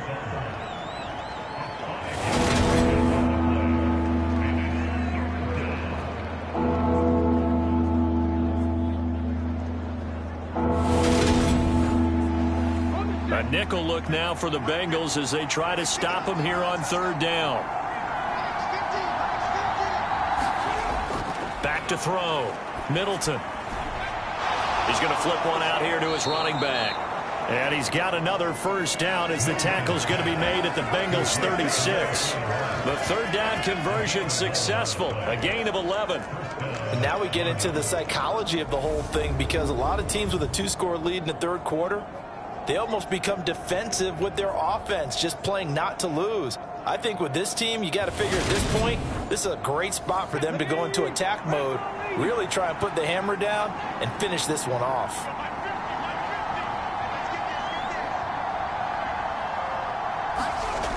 On first down, Middleton. A pass for Sutton is intercepted. Taking it right down Broadway. And he will bring it back. It's a pick 6 for a Bengals TD. Well, here in this third quarter, the whole complexion of the ball game flips on a dime there, CD. This is back to a 1-score game. And sometimes when your offense is sputtering, you as a defensive unit have to take it upon yourselves to say, we've got to go out there, maybe take a few chances along the way, and see if we can generate some points ourselves. And lo and behold, they were able to deliver. Evan McPherson for the extra point. And it's up through the goalposts. It's 17-10. So the defense creating some points, not only getting the interception, but then returning it to the end zone for the pick 6. So they'll get another shot on offense following that pick 6, and now the kick is away. And no effort to bring this one out. It's a touchback. London about set to take over on offense. And remember, they were just out here a moment ago through the pick 6, so we'll see if they can take better care of the football this go-around. Yeah, and sometimes, partner, I think it's almost better that you just throw the pick 6 and you come right back out on the field. You're not over on the sidelines dwelling for it for very long. You're not hearing everyone say, hey, you'll get them next time. Hey, don't worry about it. All that stuff just goes right out the window. You're right back out on the field with a chance to atone. Here's a 2nd and 2 now from the 33.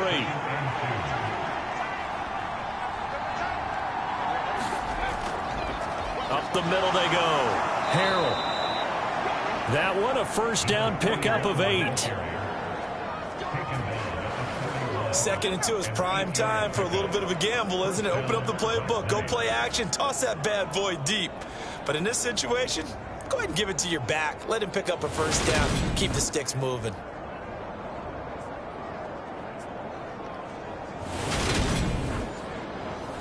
Back-to-back good plays have them on the move on first down. Off the play fake. Middleton. And he's going to be intercepted a 3rd time. And the Bengals are going to take over a couple of yards shy of midfield. Well, that's 3 picks he's now thrown in this game. And I know this, the holiday season, because here we are in December. Right, it is the season of giving. Maybe for his own sake, after the game, he may have to announce that he's donating certain amounts to charity for each interception that he threw. Cincinnati set to take over once again. They start near midfield following the interception as they begin 1st and 10.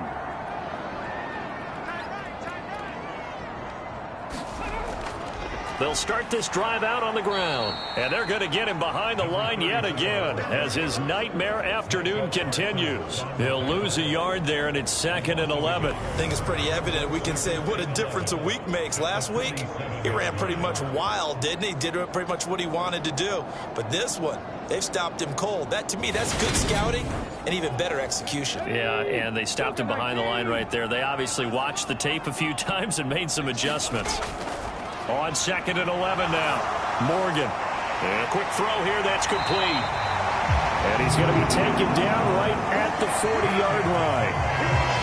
And there's a completion to the tight end. And look at the size of these players nowadays. At that spot, 6'4", 6'5", and up. A lot of guys used to be basketball players. Somehow came back to football. That's really good for the game of football. You get better athleticism, great hand-eye coordination, guys who know how to control their bodies when they run their routes. 7 yards on the pickup there, and it'll leave them with a 2nd and 3. Running lanes were at a premium in the first half, but he's able to find some room there, and he's hoping that that's a precursor of a big second half. So they'll come up after the gain of 7 on a 2nd and 3. Morgan off of play action. And he's going to be brought down here in the backfield. He'll wind up losing a full 9 yards here on the sack. Now it's 3rd down.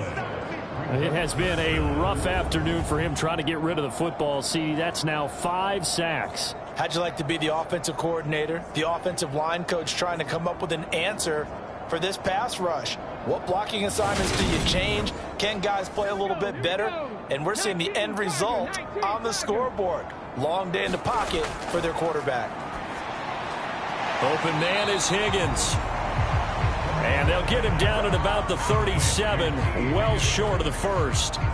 Give him a gain of 5 on the completion, and that's going to make it 4th down. So much about this game is just understanding situations and then having to execute, isn't it? Guard the first down sticks. Don't let them get there, and they rallied and made the tackle.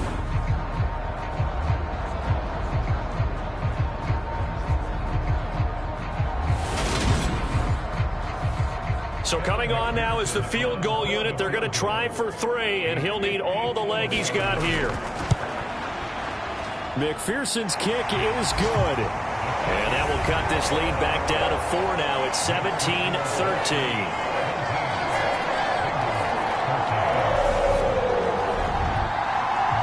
Well, the 3 points certainly helps, but you feel like, Charles, at this stage of the game, when you force those turnovers, need to start converting them into touchdowns. Yeah, I'm a little bit surprised myself because I thought in this situation they were thinking end zone or bust. Now they got to rely on their defense, get the ball back again for another opportunity to get 6 points. London about set to take over on offense.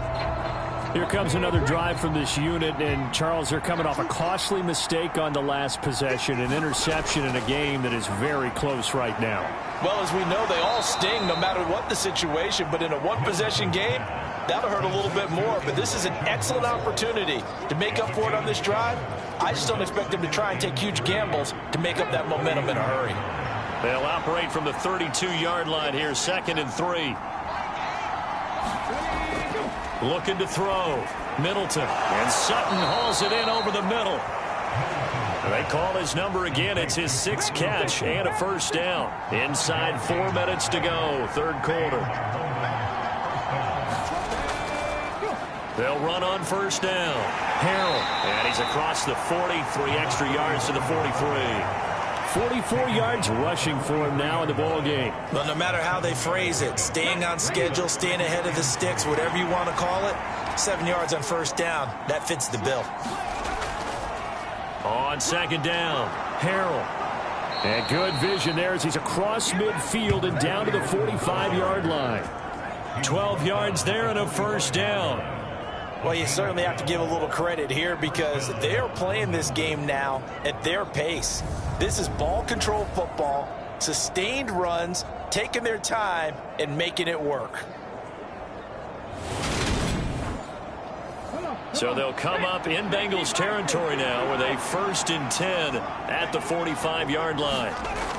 Operating from the gun, Middleton. Got his man complete over the middle. It's Moore. And they're going to get this down to about the 37.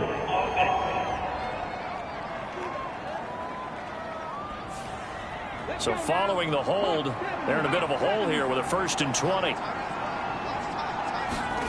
Back to throw. Middleton. And he will find his man Sutton. That's complete. They get 14 yards, but not enough for the first down due to the previous penalty. Now a 2nd down and 6.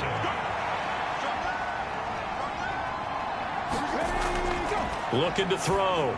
Middleton. Looking middle, and that's complete. And he's going to be taken down at about the 33. So they'll come up 1st and 10 now from the 33. Now a handoff up the middle. Harrell. And he gets forward up the middle, but only for a couple. It'll be 2nd down.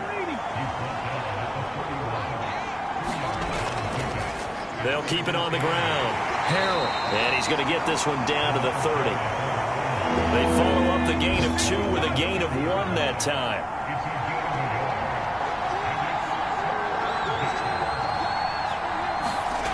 On 3rd down, Middleton. And he's going to be taken down back around the 35-yard line. And that'll bring up 4th down on a big sack with a loss of 5. Well, how about that? A dime set on defense, 6 defensive backs. None of them blitz. They're just back there in coverage. Defensive lineman gets the sack. That's where the O-line, they go to the sideline, they keep their helmets on so the cameras can't find them, right? Yeah, the cameras can't find them, but I know one thing. The O-line coach will. Frank Reich here on 4th down is ready to try for 3. This will be kicked from the 42. It's a 52-yard attempt. And his kick is good. Oh, he just did tuck it into the bottom of that left corner. And that'll make this a 7-point game. So as it turns out, that sack doesn't wind up costing them, Charles. They at least get points, get 3 of them. Yeah, that's where your kicker can really come to your rescue because, you know, after the sack, there was a little consternation there. Are we out of field goal range? Are we going to be able to get 3? In this case, he stepped right up and gave them exactly what they needed. The Bengals set to take over. And really, Charles, not much of a surprise that they're losing. They just haven't been able to get much of anything going in the pass game. And as you well know, in today's NFL, if the passing game isn't working, usually not much else is working either. You're exactly right about that, partner. And I know that right now the easy answer would be, hey, let's run the football. But that might not be everything you need. So despite the fact that they've struggled throwing it, they've got to find some type of a play, multiple plays, that puts the ball in the air and allows for them to have some success. When you see zone defense and you know you've got about how far you let your guy go because he might wander into some tough coverage. From the 30 on second down, Morgan. 70th catch for him on the year, and like so many others, this goes for a first down. On first down, Eubanks, and he'll go down, and that will do it for the third quarter of action. 1 quarter remains here in Week 16. This is the National Football League on EA Sports. After the pickup of 5, here's 2nd and 5. Back to throw. Morgan buying time to his left. Oh, a heck of a move. Man. And he gets this to the other side of midfield across the 45 before going out. Nowhere to go downfield, but he's able to get out of bounds and stop the clock here with a first down. They're not out of it yet, but in order to come back, they need to play clean football the rest of the way. He makes the correct read there, passing on challenging a blanket coverage and getting the first down with his legs instead. The drive continues as they search for a tying touchdown. Here's 1st and 10. Up the middle they go. Eubanks. And he'll take this ahead for about 4. Second down coming up. 2nd and 6.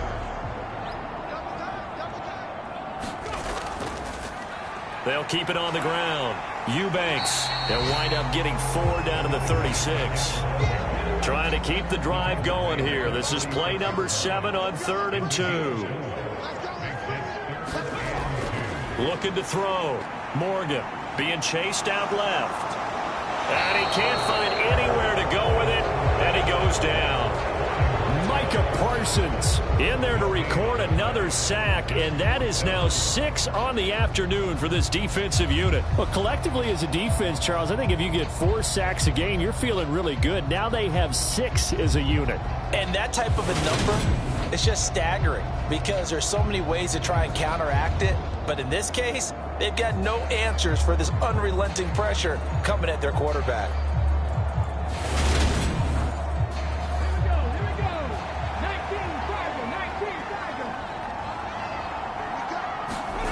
Here's Morgan as he'll try and throw for it. And he's brought down. Can't do anything with a football. It's a sack and a turnover on downs. The Bengals try it, but it doesn't work out. And as a result, possession switches hands. The D brought the house. They called the blitz, and they get to the quarterback, overwhelming the O-line. And I would love to know, and we'll find out later on, was that called before the play, or did they audible into it? Because defenses change plays as well as offenses. Sometimes they get the set they want. They go right to the blitz, and in this case, they nailed it. Got right to the quarterback. No chance on that 4th down. The offense now at the line, ready for their next drive. Their defense forced the turnover on downs. They've got the lead. They're in good shape, but can't go into a shell here, right? Still got to be careful. Yeah, because they're still a long way away from kneel down time. So they've got to work on getting first downs, keep the sticks moving, right? Keep the clock going, and above all, ball security. Don't turn it over.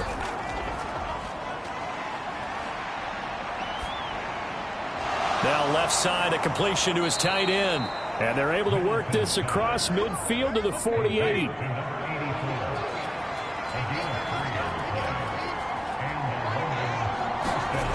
On 1st and 10, Middleton.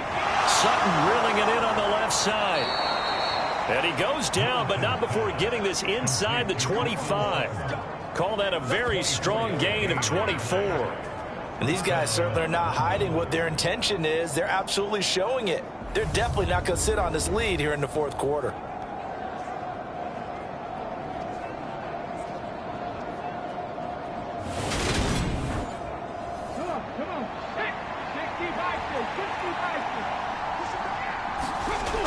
Throwing on first down. Middleton. That's going to be caught by Judy. So that one a disaster. A big loss there with second down coming up.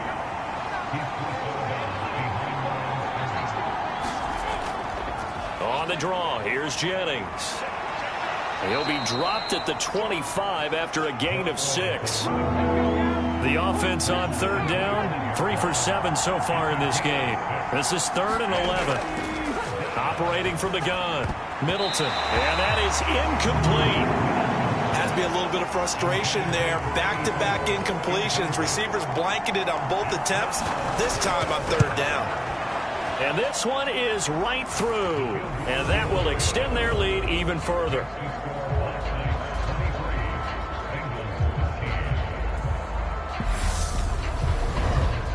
So that CD, an important one here in the fourth quarter. And that importance cannot be overstated. All eyes on both sidelines were staring that one down all the way. The significance is that they made it a 2-score game. Still lots of time left to go, but likely that was their goal at the start of the drive. Get 3 points, make it a 2-score game, and they were able to get it done.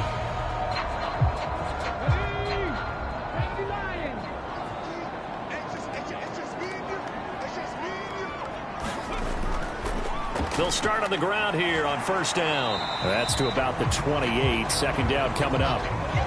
Here's 2nd and 7 now from the 28.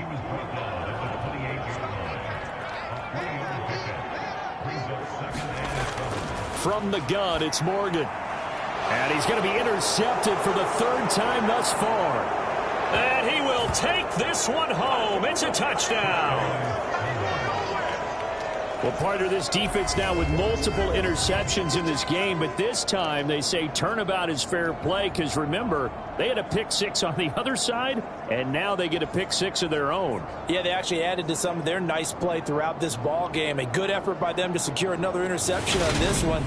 A better effort to take it all the way back for 6. And how about an exceptional effort to match their opposition's pick 6 from earlier in this game? Extra point splits the uprights, and that'll make this a 3-score game now. The lead moves to 17.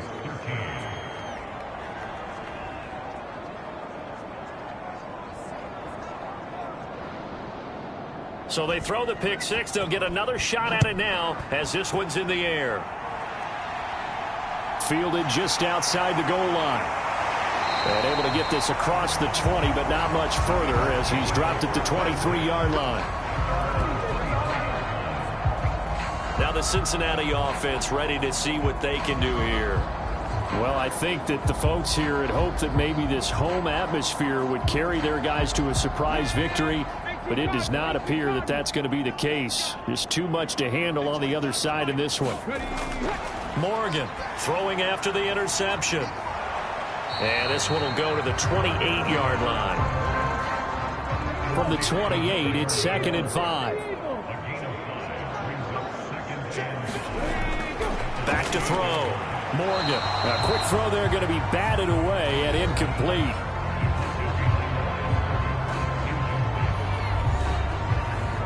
They come up now 3rd and 5 following the incomplete pass.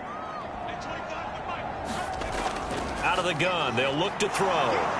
Steps away and he can't find a receiver, and he's brought down. Well, this is getting ridiculous. 8 sacks now. That time multiple guys get to it. Guys with his talent in the pocket aren't supposed to be getting hit like this, and you know an intense conversation with the offensive line is going to occur after this one. Might not be from him, but the offensive line coach will have plenty to say about this game.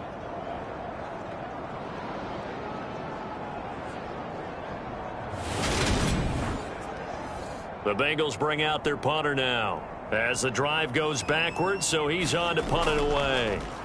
And he deserves a bronze leg as he gets this one away.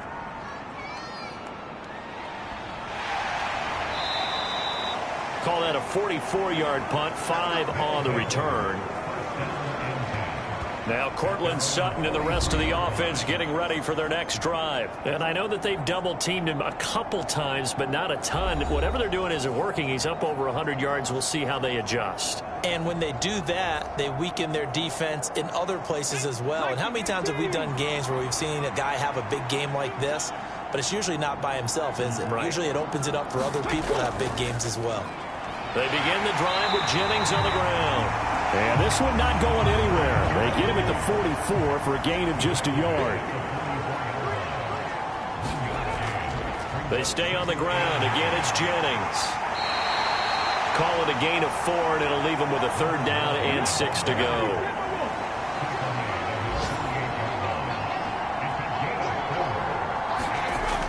Operating from the gun, Middleton. The Bengal pressure gets him that time. Down he goes. The defense rising to the challenge and setting him back on the sack. Okay, I'm not sure you could actually draw a better pass rush than that one right there. Nowhere to go outside. He had to keep backing up and backing up and backing up. Eventually dropped for a huge loss.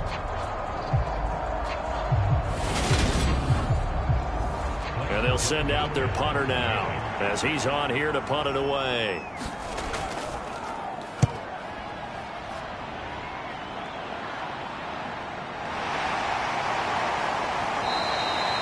They'll get 9 yards on the return there following a punt of 42. And the Bengals will take over here 1st and 10. Cincinnati now ready to take the field.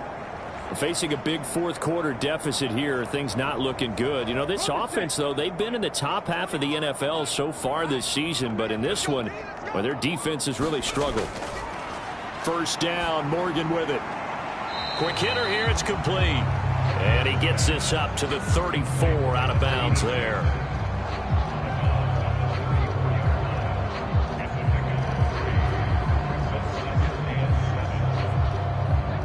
Second and 7, operating from the 34.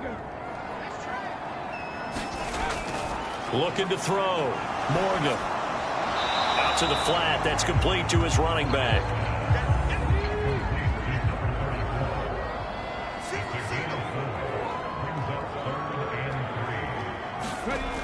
On 3rd and short, they'll try and pick it up through the air. Firing quickly here, and that's complete. And he is going to have a Bengals 1st down, and he's going to have it by plenty. Able to get 8 yards there on 3rd and 2. Would it be safe to say that as precise as routes are supposed to be run in the NFL, maybe they're not quite as precise in college ball? That's accurate, yeah.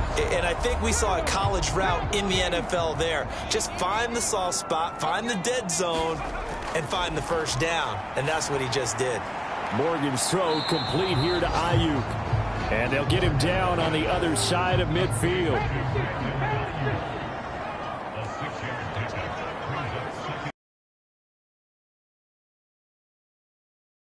And he'll just get rid of it.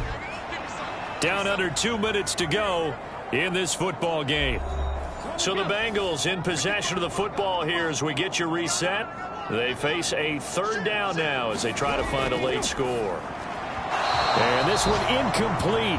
And another throw that really could have been, maybe should have been intercepted. That would have been number 4. Instead, it's 4th down. As expected, they're going for it to keep the drive alive. And his pass is intercepted for the 4th time today. And now off to the races down the right side. And he will take this one home. It's a touchdown. Little choice, Charles, but to go for it right there, and that pick 6 will be the icing on the cake. Yeah, you don't know how many more possessions you're going to get, so really you're almost at the point of no options. Have to go for it. Bottom line, though, is defenders know that as well. They know you've got to throw the football. Had the right defense called, able to make a nice play on the ball, and that's all she wrote. The call is to go for 1 and kick the extra point.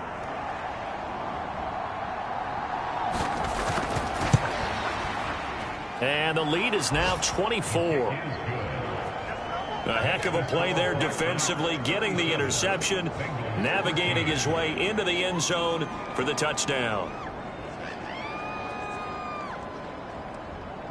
So they'll get another shot on offense following that pick 6, and now the kick is away.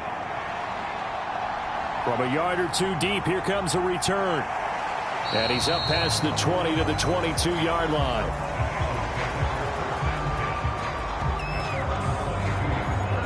Now the Cincinnati offense ready to see what they can do here. Where we stand right now in the fourth quarter, this one pretty much out of reach. And, Charles, I know they're going to be disappointed about several things with this ball game, but the self-inflicted wounds, they've had several turnovers. You have to think that's going to be something they're going to discuss heavily in the film session in the coming days. You're absolutely right about that, partner, because they're going to have to sit in that film room and watch every error that they made and figure out how to not do it in the future. And mentally, I think a lot of the guys are already starting to think about, okay, how do we put this behind us and get better for the next time out? This, they'll use as motivation for the rest of the time that they play to hopefully never be in this type of situation again. They will get 4 yards here on the first down run, and that'll make it 2nd and 6. To throw on 2nd and 6, Morgan. Over the middle, complete. That's Buchanan. And able to get this one across the 45 before he's brought down. Under pressure, and down he goes. Now you've got to hustle your guys to the line and get them set to try again after the sack. Morgan, and they'll get to him after a gain of 7 to the 47. Now the Bengals going to use the first of their timeouts as they'll stop him with a little over 30 ticks to go in the football game. And my goodness, another interception. And he'll get this back across the midfield stripe and down to the 47-yard line. I think you and I were a little surprised back earlier in the game when he threw his second interception. I mean, who would have thought a quarterback of his caliber picked now 5 times? It's beyond stunning to me because we're used to that with maybe a quarterback with less experience or less talent. But a quarterback of his caliber, I can't believe what we've just seen. Absolutely. If you would have told me this coming into the ball game, I would have said never, not in a million years. But here we go. The defense can stop it twice more as they take a knee here.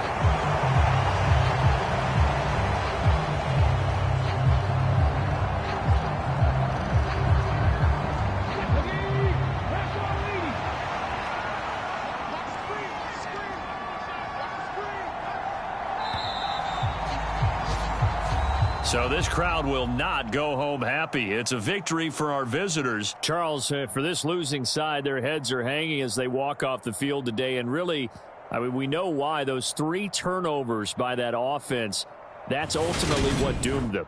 And this is what coaches preach all the time to every team that we ever talk with.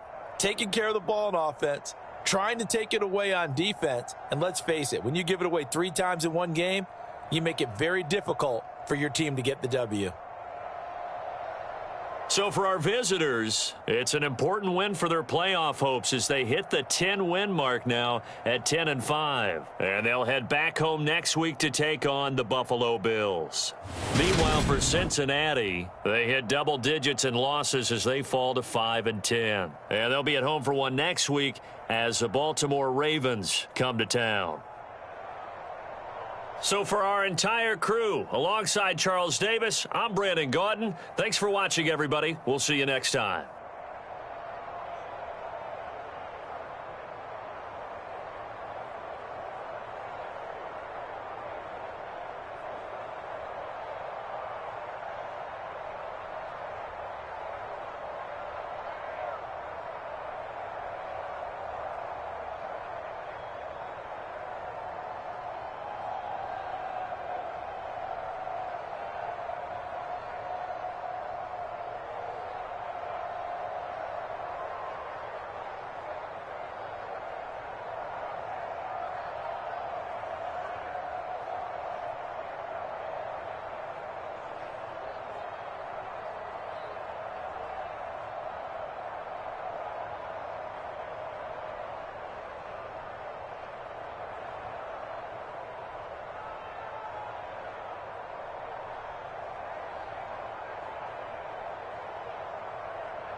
today. From U.S. Bank Stadium in Minneapolis, it's Week 9 of the NFL on EA Sports.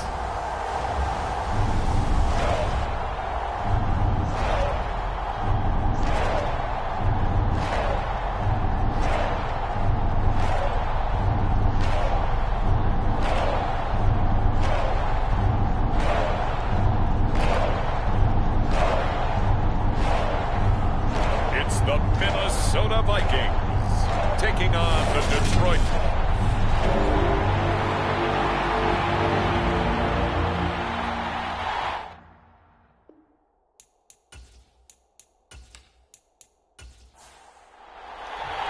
The first 2 months of the regular season down. What will the final two bring us as we're off in Week 9? This taken in at the goal line. And tackled at the 21-yard line, so a net negative there of 4 yards. So here are the Lions now coming out for their opening drive. As we get a peek at their dynamic signal caller hailing from Mississippi State, it's Dak Prescott. Would you say that last week's performance by him, workmanlike in terms of numbers? 1 touchdown, 1 pick, but obviously a loss. Yeah, and that's the bottom line for him. All he cares about is how do we find a way to win the game. Maybe he leans on a few other parts of the offense and hopefully springs a receiver or two free. Meanwhile, Dak's throw complete there to St. Brown. And they're going to get this beyond the 40 before he's taken down. 22 yards on the catch and run, a first down. Certainly no settling into the drive there. They came right out on the first play and attacked the middle of the field for a big gainer and a first down.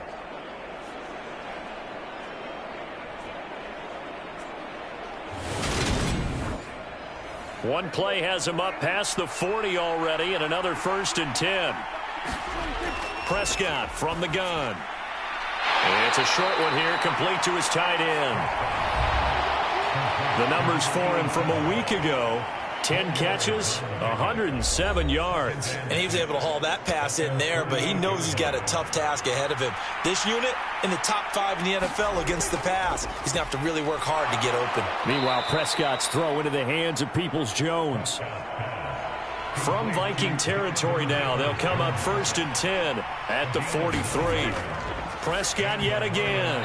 And this one almost intercepted. Not a good throw there. Nearly an opening drive INT. And not a common sight, at least on this drive. A momentary setback, though, for this passing game that has been moving well this series. Good thing for them, though. Still 2 more downs to connect and try and pick up another first down. So 2nd down, still 10 yards to go. Ball on the 43. Now Prescott. And he comes back with one complete. And they're going to get this down to about the 37. Throwing. Prescott. Eluding the pressure right. He'll head out of bounds inside the 10. Mark him down at the 9. Big yardage there on the scramble. It gets him a first down. He's a talented runner, and that means he's always looking for bigger and bigger gains when he takes off. Certainly found some bonus yards there beyond the first down marker, and this early drive will continue with that extra jolt from his legs. 1st and goal, a chance for an early statement here on the road. Now Prescott. He's got it. And in for the Lions touchdown. James Mitchell. His first touchdown on the year. And the Lions get the upper hand as they're on the board first here this afternoon. This is a crew, they've come out flat their last 2 games, both losses, but just judging by the energy level, they look different here early, and that touchdown shows how. Yeah, it seems to me that touchdown gets them off the treadmill. Because, you know, you've been on the treadmill. I've seen you work out. You go forever and ever, and it tells you you've gone somewhere, but you really have. You're in the same spot. They've exchanged it for an escalator. Still got some hills to climb, but they can get there. These are good analogies. I run outside sometimes, though. You know, get some fresh air, a little sun on your face. A little wind in there. Yeah, that's right. So that drive 7 plays in length, and it's capped off by a touchdown for the Lions.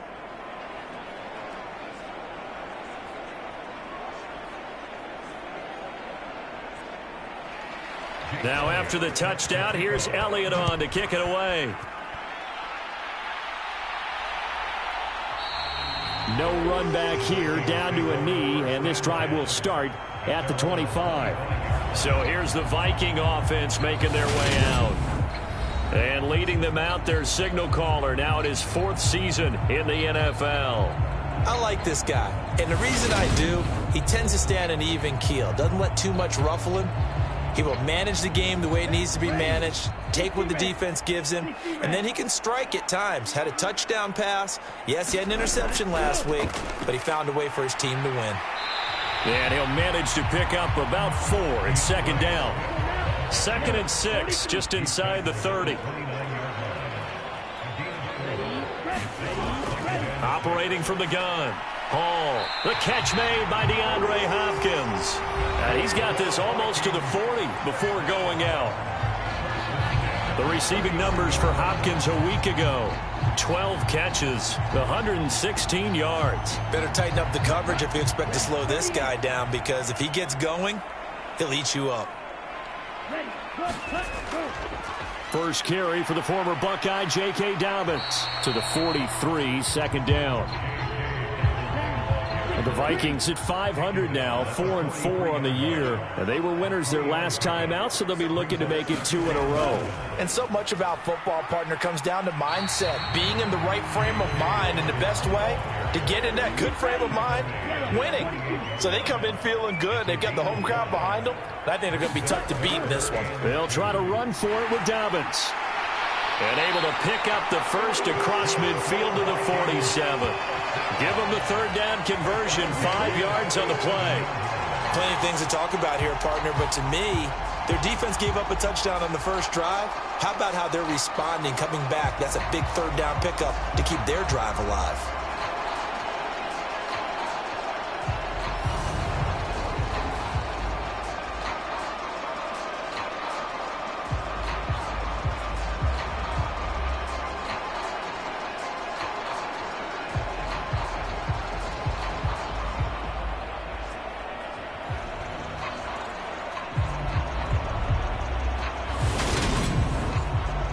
So the ball moves into Lion territory now. Here's 1st and 10 at the 47.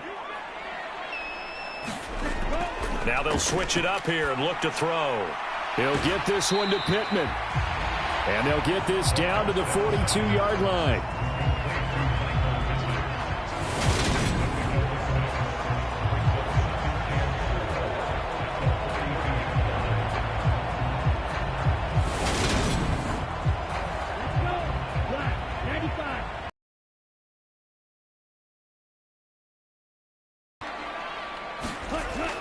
Here's Hall, looking to throw on 2nd down. And he's going to be marked down just inside the 35.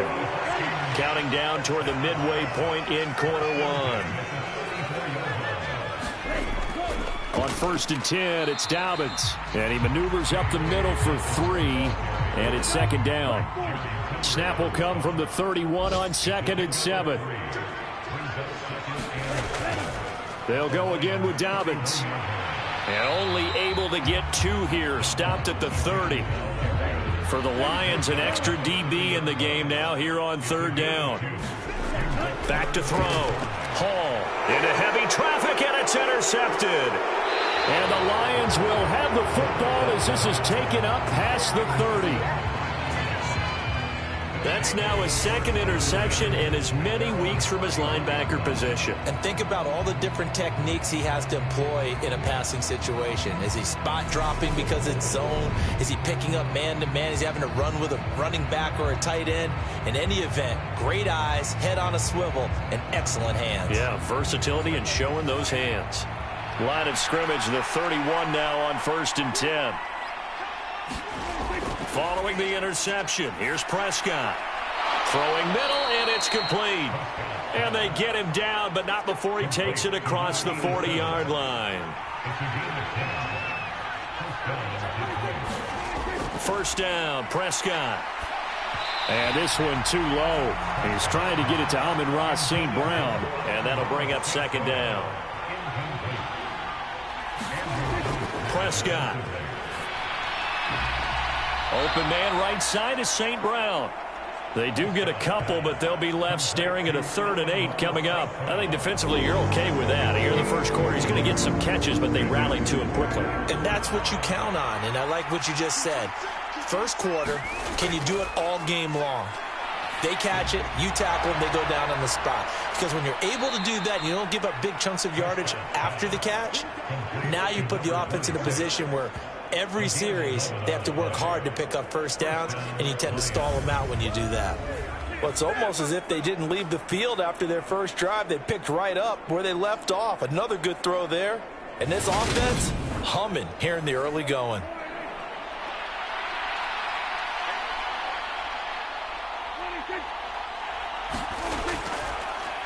They'll run on first down. Gibbs, and that play will go nowhere. Losing yardage back near midfield at the 49. A loss of a full 3 yards, and now it's 2nd down. This defense for the Vikings, they were very solid last week in the victory over Baltimore. And every defensive team that we talk to, they spend a lot of time talking about creating turnovers. And anytime you get 2 or more in a game, you've had a really good performance. They exceeded that number in a huge way. They got the football back 4 times in the win.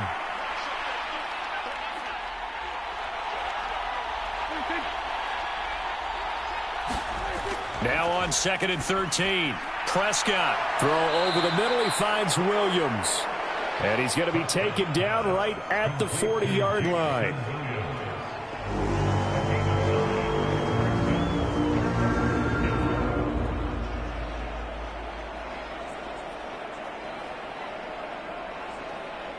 Here's the 7th play of this drive. This is 3rd and 4.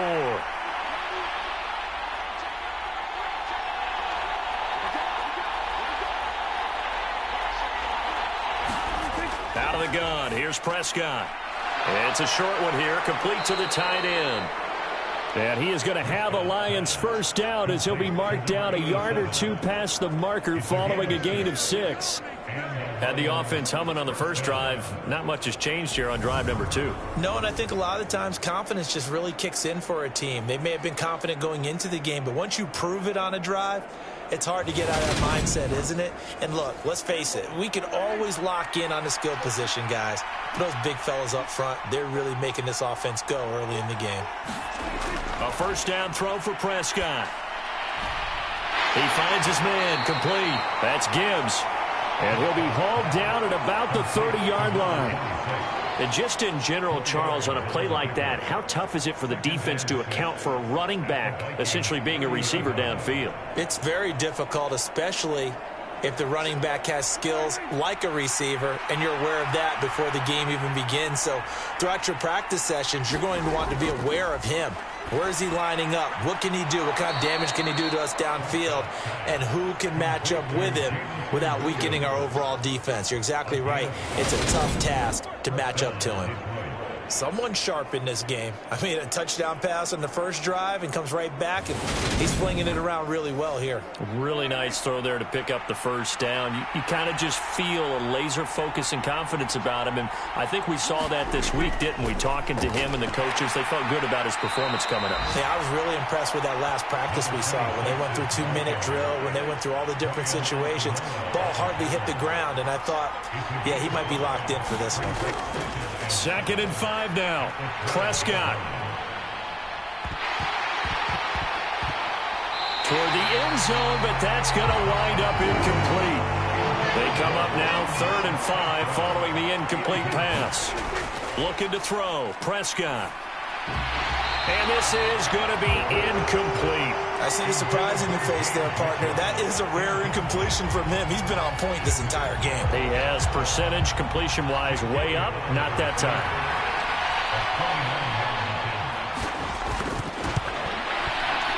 The kick by Elliott is good. And that'll do it for the first quarter of play.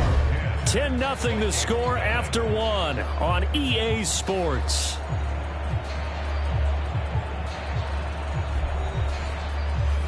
Elliott now to kick this one away.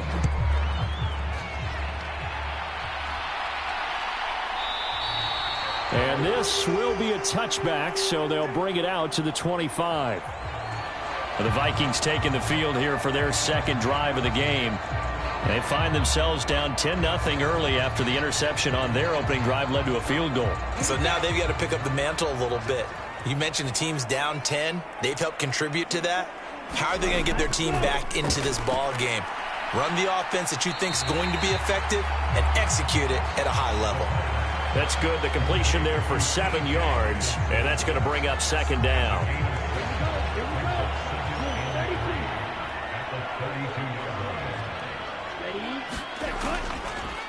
They'll let the QB keep it here off the option.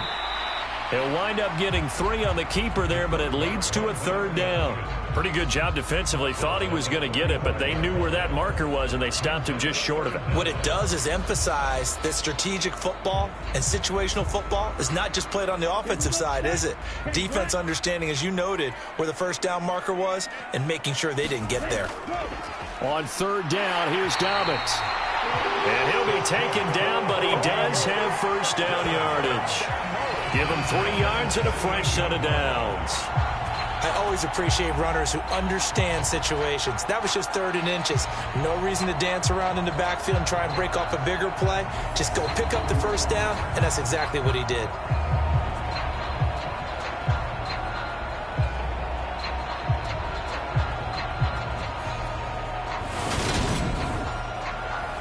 So here's a 1st and 10 at the 38. Operating from the gun. Hall. It's complete to Hopkins. So they'll get 8 out of that completion, and that'll bring up a second down in just a couple. Off play action. Hall. And the Lions pressure too strong. Down he goes. Flying in for that sack, Aiden Hutchinson. Chalk that one up to bad acting, I guess, because they certainly failed to sell the handoff, and the pressure stayed keyed in on the quarterback. No Oscar awards for this offense, just a loss of yardage.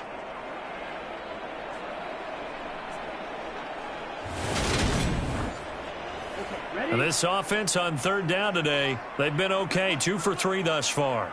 This is 3rd and 7. Looking to throw. Hall.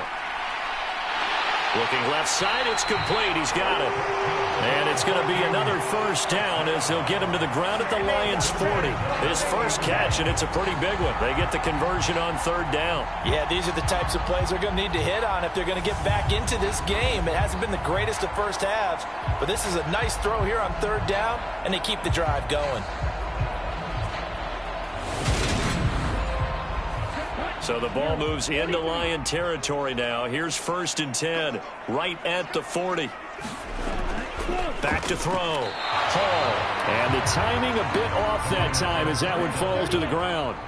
So 2nd down and 10. Once again, they'll go from the 40. To throw again. Hall. Open man, he's got him, the tight end Hawkinson. And he's going to be taken down just shy of the 35. Already a pair of third down conversions for them on this drive, but right now they need 5 yards on this third down try. He's got his man, T.J. Hawkinson, and he will have a Vikings first down as they're able to get the third down conversion. And the tight end is certainly a position built to move the chains because they can control space underneath. If they've got good hands, then, of course, they're a dynamic target. But one other thing is they're right in the sight lines of a quarterback on just about every play, and that makes it easier for the quarterback to pick him out and deliver.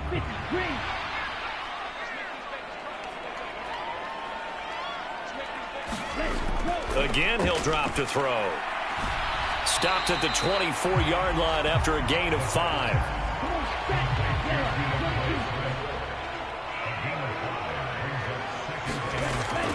Hall to throw on 2nd down. And he'll be marked down right at the 15-yard line. Line of scrimmage, the 15. It's 1st and 10. From the red zone now, they'll look to throw. And a quick throw here, that's complete. And the Vikings are going to have a 1st and goal as the tackle is made at about the 5. He's certainly done a nice job spreading the field on this drive, and here he finds his big tight end for good yardage. And that's what you have to do. Keep defenses guessing about where you're going to go with the football. Looking to throw. Hall toward the pylon, caught. Touchdown, Vikings. T.J. Hawkinson, his third touchdown now on the year. And the Vikings have cut it back within a score. Bouncing back nicely from that bad opening drive where he threw the interception. Drive number 2 leads him right down the field and into the end zone. So obviously his confidence was never lost, and that's a good thing to see. Great quality to have. You absolutely must maintain that as a quarterback. But I have to think that they're probably still on the script that they prepared for this game. Just the second drive. They've worked on these plays all week in practice. Put them to good use on that one. Extra point by Bass, up and good. And that'll cut it to 3 at 10-7. So that one a 13-play drive in total. And it was T.J. Hawkinson who finished the drive with a touchdown reception. After the touchdown, Bass to kick it away. And this will not be brought out. It's a touchback. So here are the Lions to take over. They'd lost 2 straight coming in, but good news for them right now. They've got the lead and the football.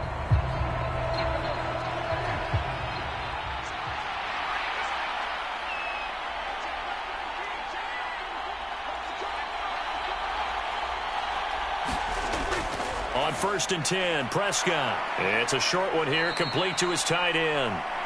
And this will leave him a yard short.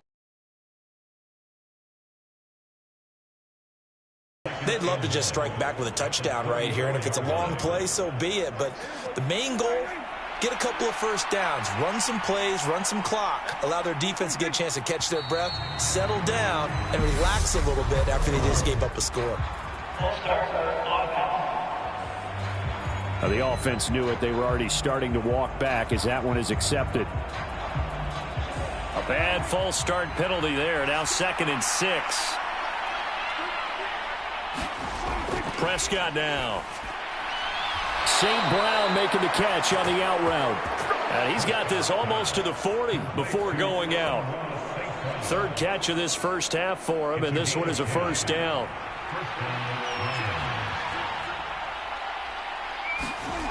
Here's Prescott. Forced out to his left. Give him a couple on the scramble. It's 2nd down.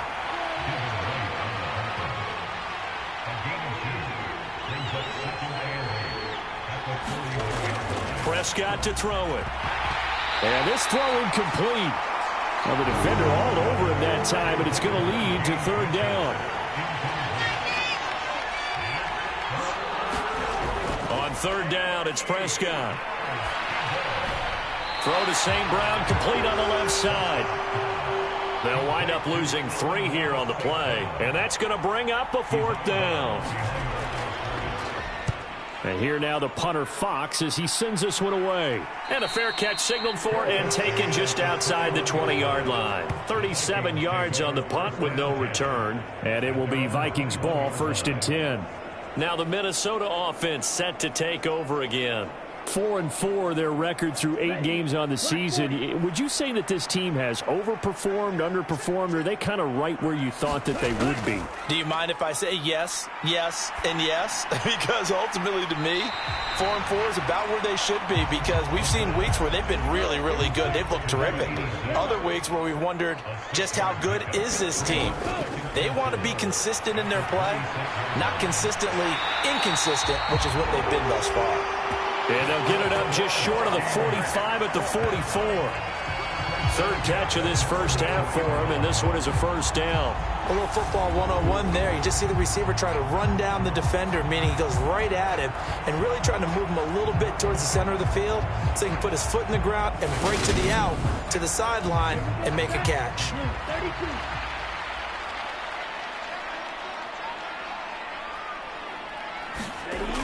On 1st and 10, it's Swift.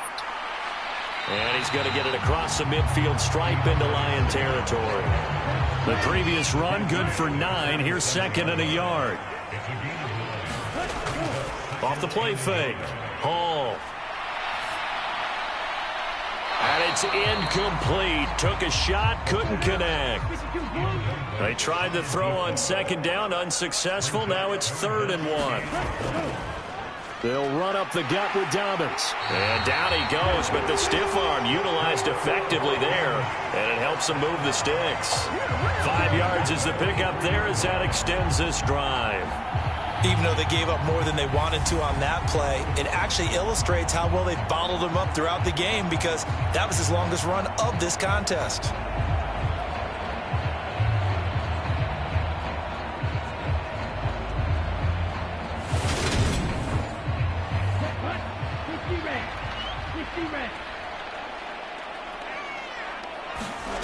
To throw it is Hall. Throwing on first down. And he's going to be taken down at about the 33. And before the second down play, we'll get a whistle, a signal, and a timeout. So as they take it over, we step aside. On second down, a run with Dobbins. And this time not quite to the 30. It'll be down at the 31-yard line. 2 minutes remaining in the first half. 10-7, our score. Line of scrimmage, the 31 now on 1st and 10. Back to throw. Hall. He'll drop this one off to Swift. A short gain here, maybe a yard to the 29. Now Hall looking to throw on second down. And he's going to be brought down at about the 16. That was a nicely run slant route, and what the receiver's trying to do is make the defender think he's going upfield for a deeper route, and then breaks it off, usually after about 3 to 4 steps, and cuts towards the middle of the field. And now what he's trying to do is use his body to keep the defender away from the football and give the quarterback a really nice target. The Vikings going to signal for the first of their timeouts, as the stoppage will come with a little under a minute to go in this first half. They'll look to throw again. This is caught. Now another timeout called for by the offense as they get the stoppage with a little over 50 seconds to go in the first half. Second and goal from the 1. Looking to throw. Hall. He's got his man. It's taken in for a Viking touchdown. A 1-yard touchdown reception. And the Vikings will take the lead here in the final minute of the first half. CD for them. This has just been an offensive explosion here in the second quarter. Yeah, held scoreless in the first quarter. Now they find the end zone again here in the second. Sometimes you just have to have some patience. A lot of people think it's always an adjustment. You have to change what you're doing. Sometimes you just have to do your game plan just a little bit better. And I think that's part of what we're seeing here. Extra point by Bass, up and good. And the lead is now 14-10. That one in the books as a 12-play drive. And it's polished off by a Viking score.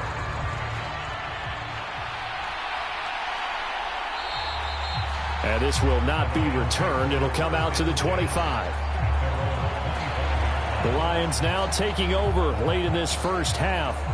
A slim deficit here in a one-possession game. Not much time left, obviously. We'll see if they can march this down the field, at least get 3, and take some momentum into the locker room. Prescott looks to throw on first. And incomplete, a drop there in the middle third of the field. That'll bring up second down. Whenever I see an in-route dropped, as we just saw in that play, I'm always thinking that in the back of their mind, they're worried about what's coming at them because they're going towards traffic on that route as opposed to being away from it and maybe having a little bit more space. On second and 10, Prescott, and that'll be incomplete. Took a pretty good shot as he tried to pull that one in. Couldn't hang on third down. That's an excellent play by the defender. He diagnosed that one, closed quickly, and helped force the incompletion.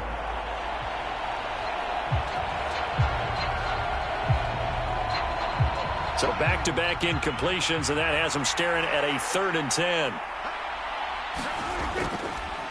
Now a handoff up the middle. It's Gibbs, and they will bottle him up behind the line, and now will they use a timeout? The Vikings going to use their 3rd and final timeout as they stop it here with just under 40 ticks to go in this first half.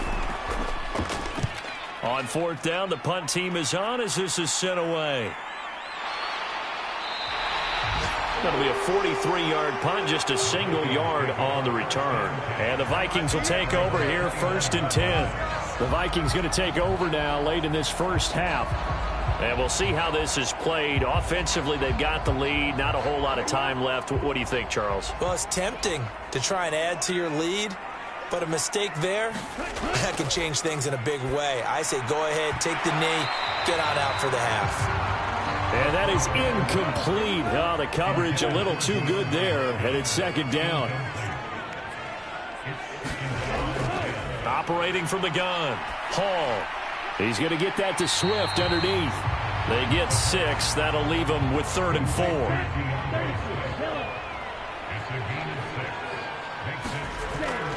This time they stay on the ground, and he will have a 1st down here at about the 40. So we've reached halftime here in Minnesota with the Vikings on top as we send you down to Orlando where Jonathan Coachman has our EA Sports halftime report. Coach. Okay, all right, Brandon, thank you very much. Hi again, everyone. Let's get you caught up with what's going on around the NFL as we are officially into the second half of the season. We'll begin up at legendary Lambeau Field in Green Bay.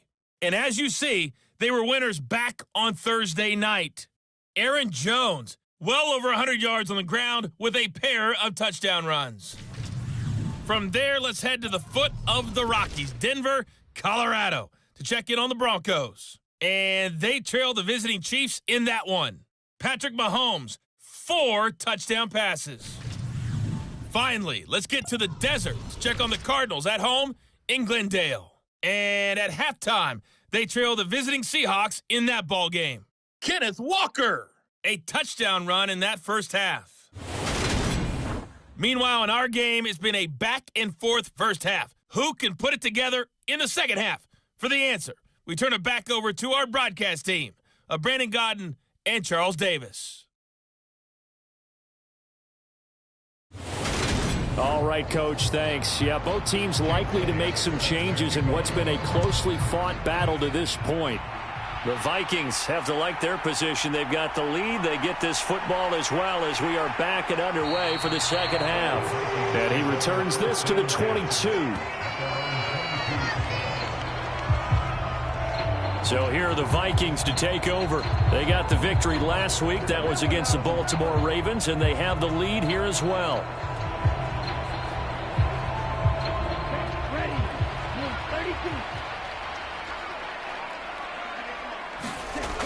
Now a play fake here on 1st down. Keeps himself upright. And this one is incomplete. After the incomplete pass, here now is 2nd and 10. Back to throw. Hall. Catch is made by Hockenson, the tight end. They get 6. That'll leave them with 3rd and 4. Let's not quibble about the gain there on 2nd down. That was a positive play because that was a take-what-you-can-get situation. Got out to the tight end. Now it gives them a much better opportunity to convert on 3rd down.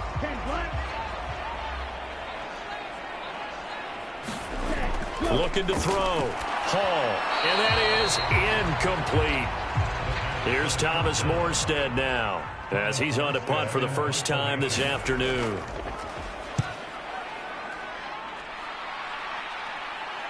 And a fair catch signaled for and taken successfully. So possession goes over here on the punt, and the Lions will take over. Now we take a glance at the offense as they work their way back out for their first possession of the second half. And their defense did its job by forcing the punt to start things out. And now, Charles, can the offense get in gear?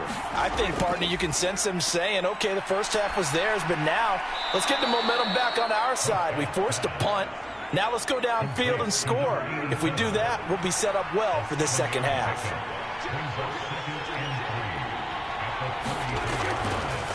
On 2nd down now, it's Gibbs, and this won't be enough to pick up the first. A gain of 2, 3rd and 1. I have to think a major focus at the halftime meetings had to be figuring out how to create space for the running game to get operating. Well, what you pointed out to me at half seems accurate. That line has struggled to sustain blocks. Yeah, I would agree with that totally. They've got to focus on staying on their double teams at the first level, make sure that block's secured before they slide off and try and chip someone at the second level. And that's going to be caught by Peoples-Jones. And he is going to have a Lions first down as they're able to get the third down conversion.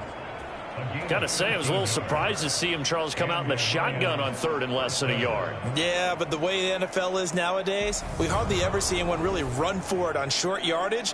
So they're going to throw the football more times than not. That was a nice, easy rhythm throw right there, and they pick up the first down.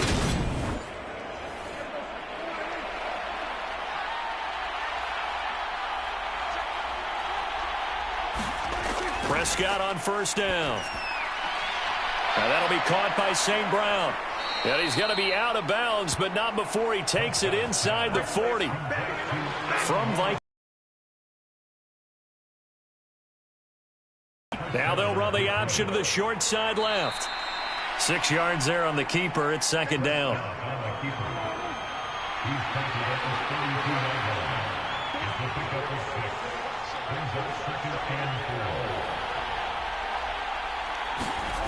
Here's Prescott. It's a short one here, complete to the tight end. And he's going to get this down near the 25. That was a route run not just with dexterity, but with intelligence. Found the hole in the zone, made sure the quarterback saw him, and was able to make the sure catch and flip the down marker back to 1. Under pressure, and he'll go down. Sacked back at the 31. Brian Asamoah working his way in to pick up the sack. And we all know how talented this guy is who's calling the signals for him. But even the best in the game, they can struggle against a good, cohesive zone coverage. Can't find a gap in the secondary quick enough, and he ends up taking a sack. Protection certainly going to need to be a bit better here on 2nd and 16. Now a give right side. Gibbs. And nothing doing here as this time the run maybe gets him back to the line of scrimmage, but that's it.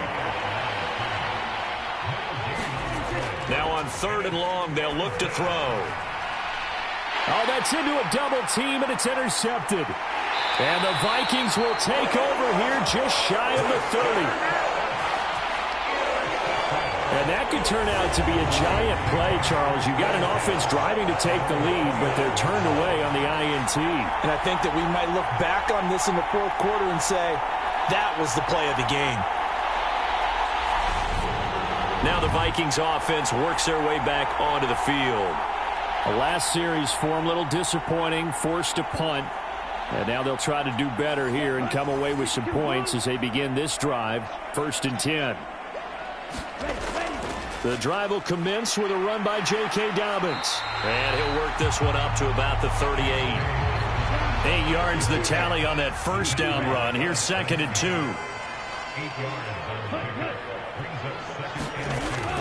Off play action. Hall. It's a short one here, complete to his tight end. And he is going to lose yardage here. He'll lose a yard on the play, so now they need 3 yards on 3rd down. Heck of a play there to get to him quickly and get him down for a loss. I think they did a really nice job getting ready for this game, scouting, watching film, and understanding defensively what the play design was.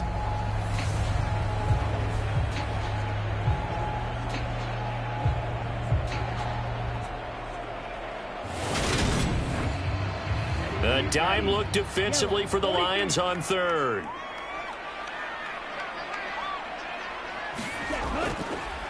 And they'll try and run the option to pick it up. And a pretty good burst there as he'll get this across midfield and down to the 46. A good chunk on the ground, and the keeper 17 yards, first down. Well, he is certainly dangerous when he spots a lane, and he keeps it himself there and worked out well. And how about the moving parts on a play like this? You know you have to practice it over and over because it's almost like a ballet that has to be choreographed. But how about once he made the decision to go, he committed to it and went. Let's face it, most teams are going to defend the running back much more than the quarterback on that type of a play. A give up the middle to Dobbins. And not a whole lot of room to operate there on the first down run. He gets maybe 3. The last run got 3. Now here's 2nd and 7. Another run here with Dobbins. And he'll be brought down at about the 42. And now on 3rd down, they'll need to get it to the 36 to pick up the first. Back to throw. Hall. And he fires one that's intercepted. And the Lions are going to take possession as they've got it at the 42-yard line. So this offense moving the ball well, trying to open up a 2-score lead here in the 3rd quarter, but now potentially a play that could have big ramifications. Yeah, you've driven the ball down the field. Things are looking up, but it takes just one bad decision to throw things off the rails. And Detroit back in possession of the football. They'll start in excellent field position following the INT.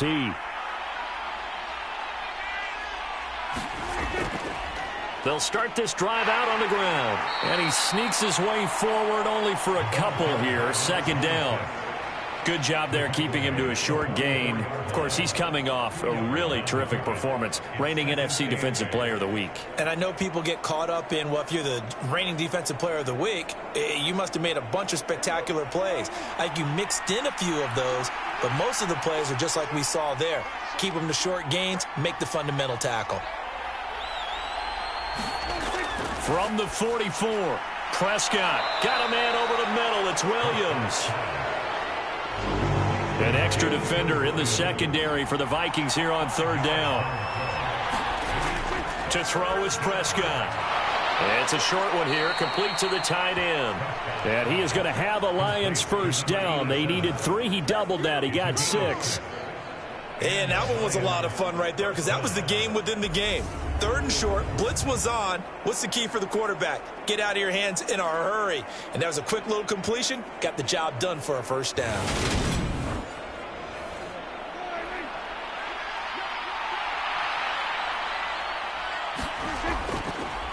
On 1st down, it's Gibbs, and they're going to stop him right at the line of scrimmage. Just no cutback lane to be found whatsoever. 2nd and 10. Looking to throw on 2nd down. Prescott, and now the ball's out. Fumble near midfield.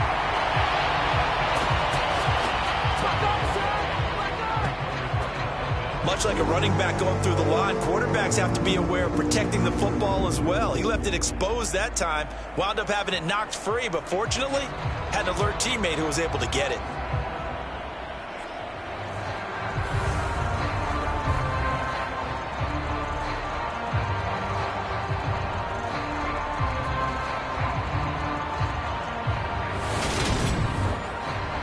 So possession still theirs, but now they face a 3rd down.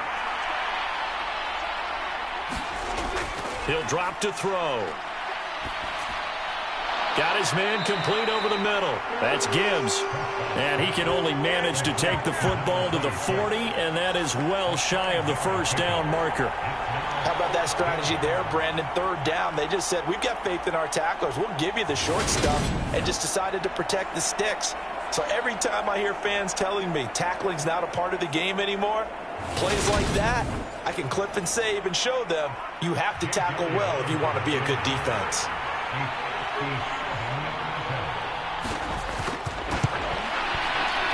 And this is going to wind up left. Well struck, but it's no good, and that will keep this a 4-point game.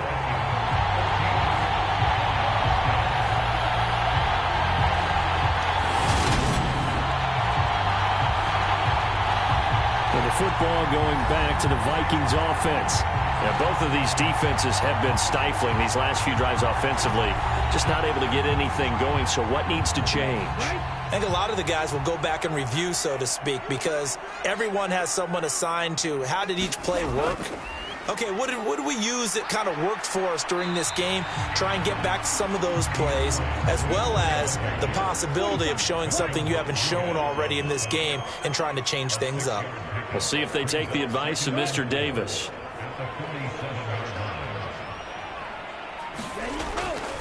Here's a give to Dobbins. And he's going to get this one down near the 45-yard line.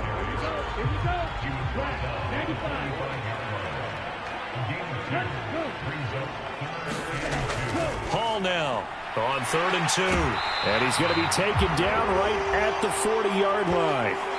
3 quarters have come and gone. We'll return with more after this. You're watching the NFL on EA Sports.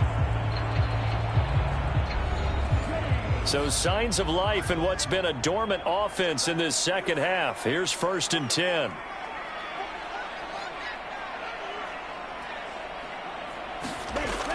Operating from the gun. Hall. Quick hitter here. It's complete. And he'll be hauled down at about the 30-yard line. So 1st and 10 now from the 30. Looking to throw. Hall firing quickly here, and that's complete. And they're going to move it down to inside the 25. Now a handoff for Dobbins. And he'll be brought down inside the 20 at the 19. So here's a 1st and 10 now, down inside the 20. Inside the red zone here. They'll look to throw. Out of his hands quickly to Pittman. And the Vikings are going to have a 1st and goal as he'll be taken down at the 7-yard line. So 1st and goal, 6 points here would go a long way toward wrapping this one up. Back to throw. Hall. Shakes off the sack. Touchdown. A great play there. With his 2nd touchdown of the game, 4th of the year. And the Vikings are looking to make it 2 straight as they add on to this 4th quarter lead. Well, that's certainly going to bump up the old win probability index because now it's a 2-score game here in the 4th quarter. Yeah, you're taking me into that deep water now. Win probability index. This game's definitely not over. We're not looking at a 0.5% or something. It's just 2 scores. But the way that this team has played, to me, what I've seen, they absolutely deserve to win this game. They've been the better team by far throughout. An extra point by Bass, up and good. And that makes it a 21-10 game.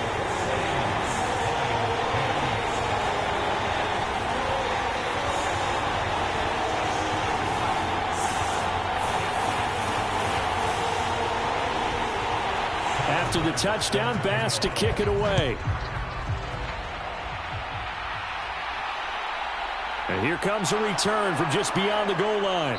And he'll be stopped right around where he would have been had he gone down to a knee, maybe a yard shy of there at the 24.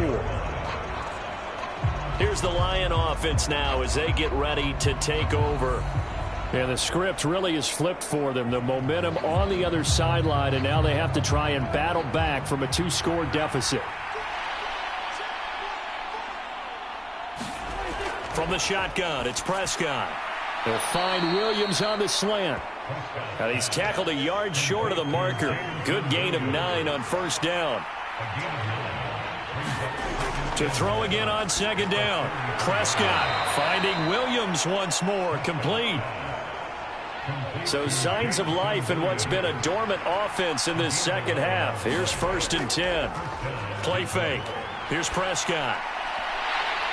And that nearly a turnover, but it's incomplete. Oh, fortunate to retain possession there, and it's 2nd down. So now 2nd and 10 after the incompletion on 1st down. Back to throw again. He finds his man, complete. It's Gibbs. And they'll get this down to around the 47-yard line. That's a nice design there, but sometimes, though, you get so many blockers out ahead of you, they kind of slow you down and force you to adjust. You always appreciate guys trying to help you, but maybe one less there could have turned this into a bigger game.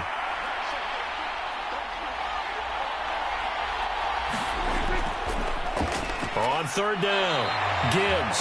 And he will be very close to a 1st down, but I see the closed fist of the referee, and that means 4th down.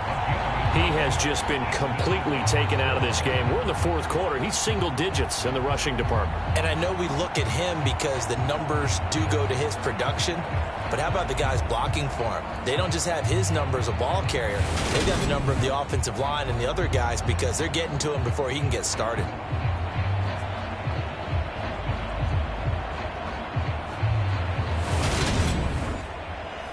Here's Jake Elliott. Career long, by the way, for him, 61 yards.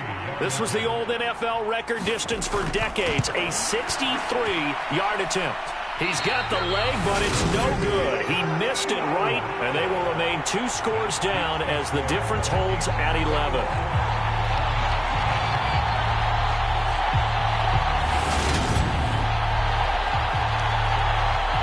Minnesota's offense takes over possession.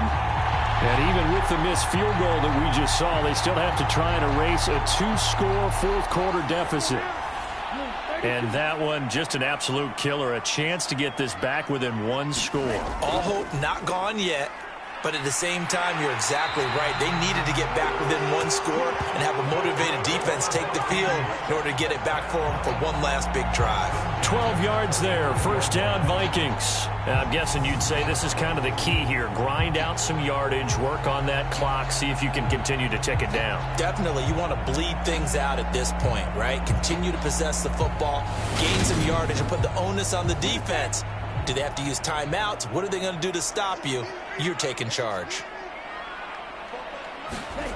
Here's Hall on 1st and 10. A quick throw knocked away. It's incomplete. So after the incompletion on 1st, now 2nd and 10. They'll run here with Dobbins. And this will be a gain of 5 as he gets it to the 30.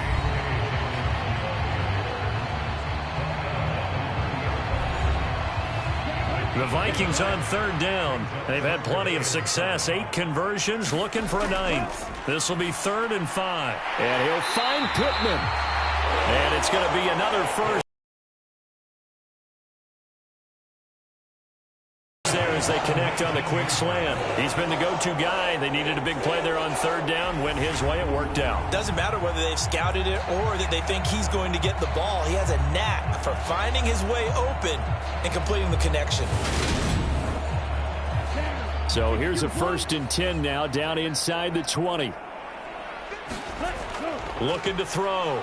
Hall shoves him aside. And he's going to get a solid gain of 9 before being brought down. 2nd and right at a yard. Ball resting on the 10-yard line. It's 2nd and 1. Back to throw. Hall. He gets this underneath to Dobbins. And the Vikings are going to be set up with a 1st and goal on a pass play that moves them all the way down to the 1. Off the play fake. Hall. Touchdown, Vikings.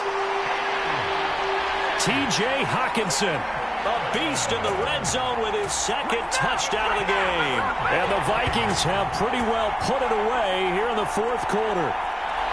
So an important touchdown right there is now they're really beginning to pull away. Yeah, this was a tight game until not too long ago.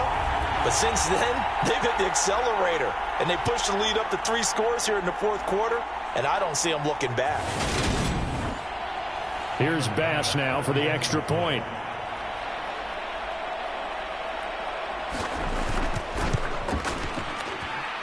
And the lead is up to 18 now. So that lines up a 7-play drive all told. And it was T.J. Hawkinson who finished the drive with a touchdown reception.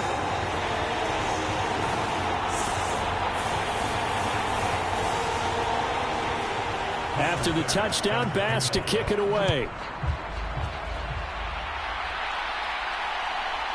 From a couple yards deep, he'll bring it out of the end zone.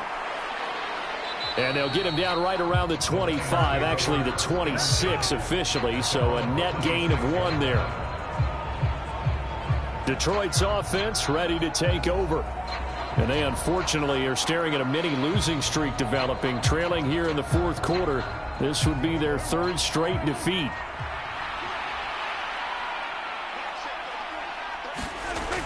They'll try and start this drive in the air. He's got it to Williams.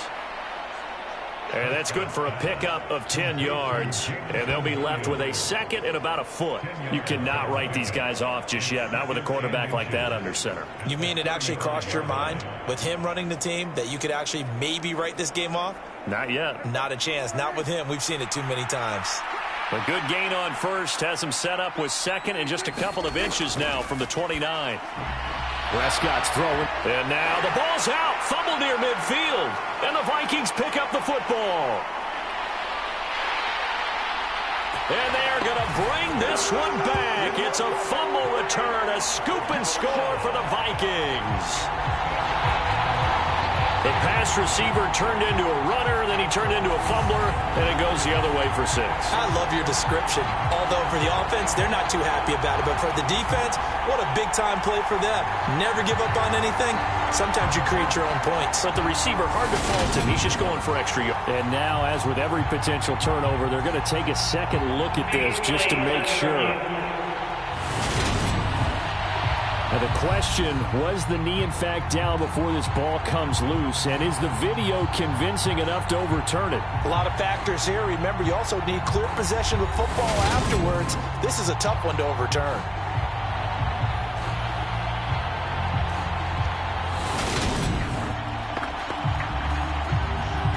So that one overturned. They say the knee was down, and that will not be ruled a fumble. Throwing, Prescott. Over the middle, the catch made by Mitchell. And he'll be brought down on the other side of midfield at the 43. To the air again, Prescott. Pressure coming from the Vikings, and they get there and bring him down. It'll go as a loss of about 6, and now it brings up 3rd. We all know he's one of the better quarterbacks in the league, but definitely not today. His team trailed by multiple touchdowns and a late sack. Just a parting gift from the defense for him to take back to the locker room with him.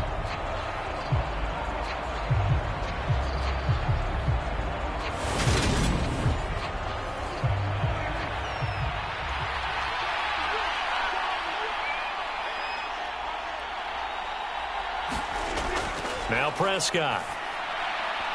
And this pass broken up. Well, the contact well-timed there, and now 4th down.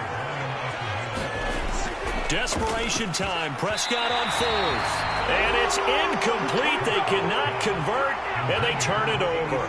The Lions turned away on 4th down. And this defense is going to get the football back near midfield, right at the 48. So the defense has to stay out and get one more stop. They were able to do it, forcing the incompletion. So on their record, that goes down as a successful play. It doesn't matter how they got there, how it happened. They got it done. They're the ones that are jubilant. Good starting field position for the Vikings as they have it 1st and 10. Just shy of midfield at the 48. They'll start on the ground with Dobbins. And he'll lose yardage here. Back at the 47. Officially, it's a 1-yard loss. That's going to bring up 2nd and 11. I like the strategy. Extra tight ends, extra beef. They want to run the football, but that means they probably want to run it inside. If you get strung out on the perimeter, you're in peril. Yeah, we saw the result, negative yardage.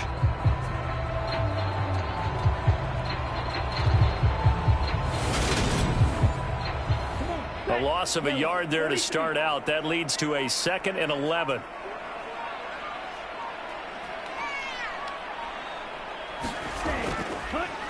A give. Dobbins trying the right side. And very little running room there.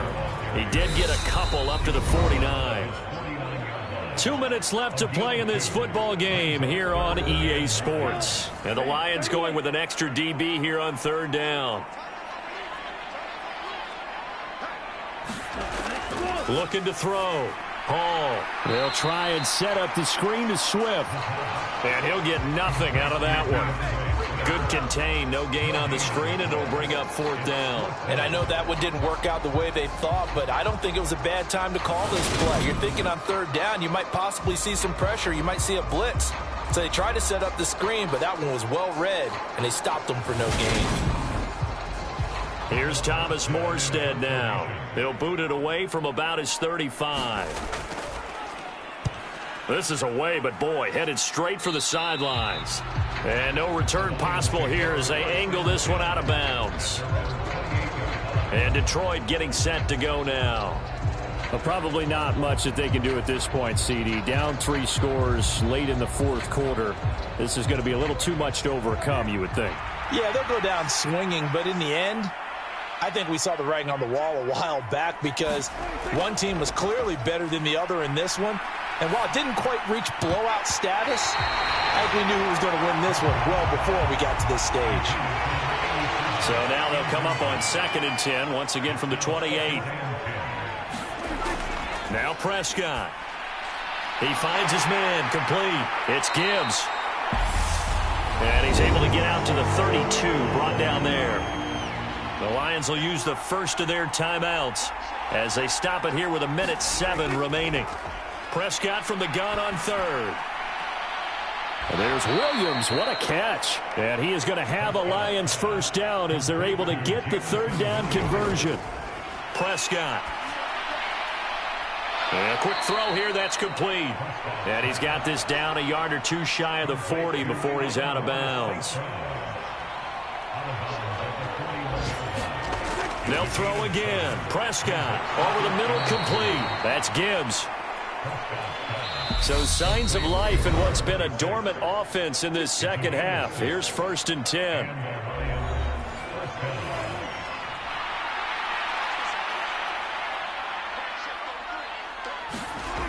They'll stick with the passing game as he looks to throw. Quick hitter here, it's complete.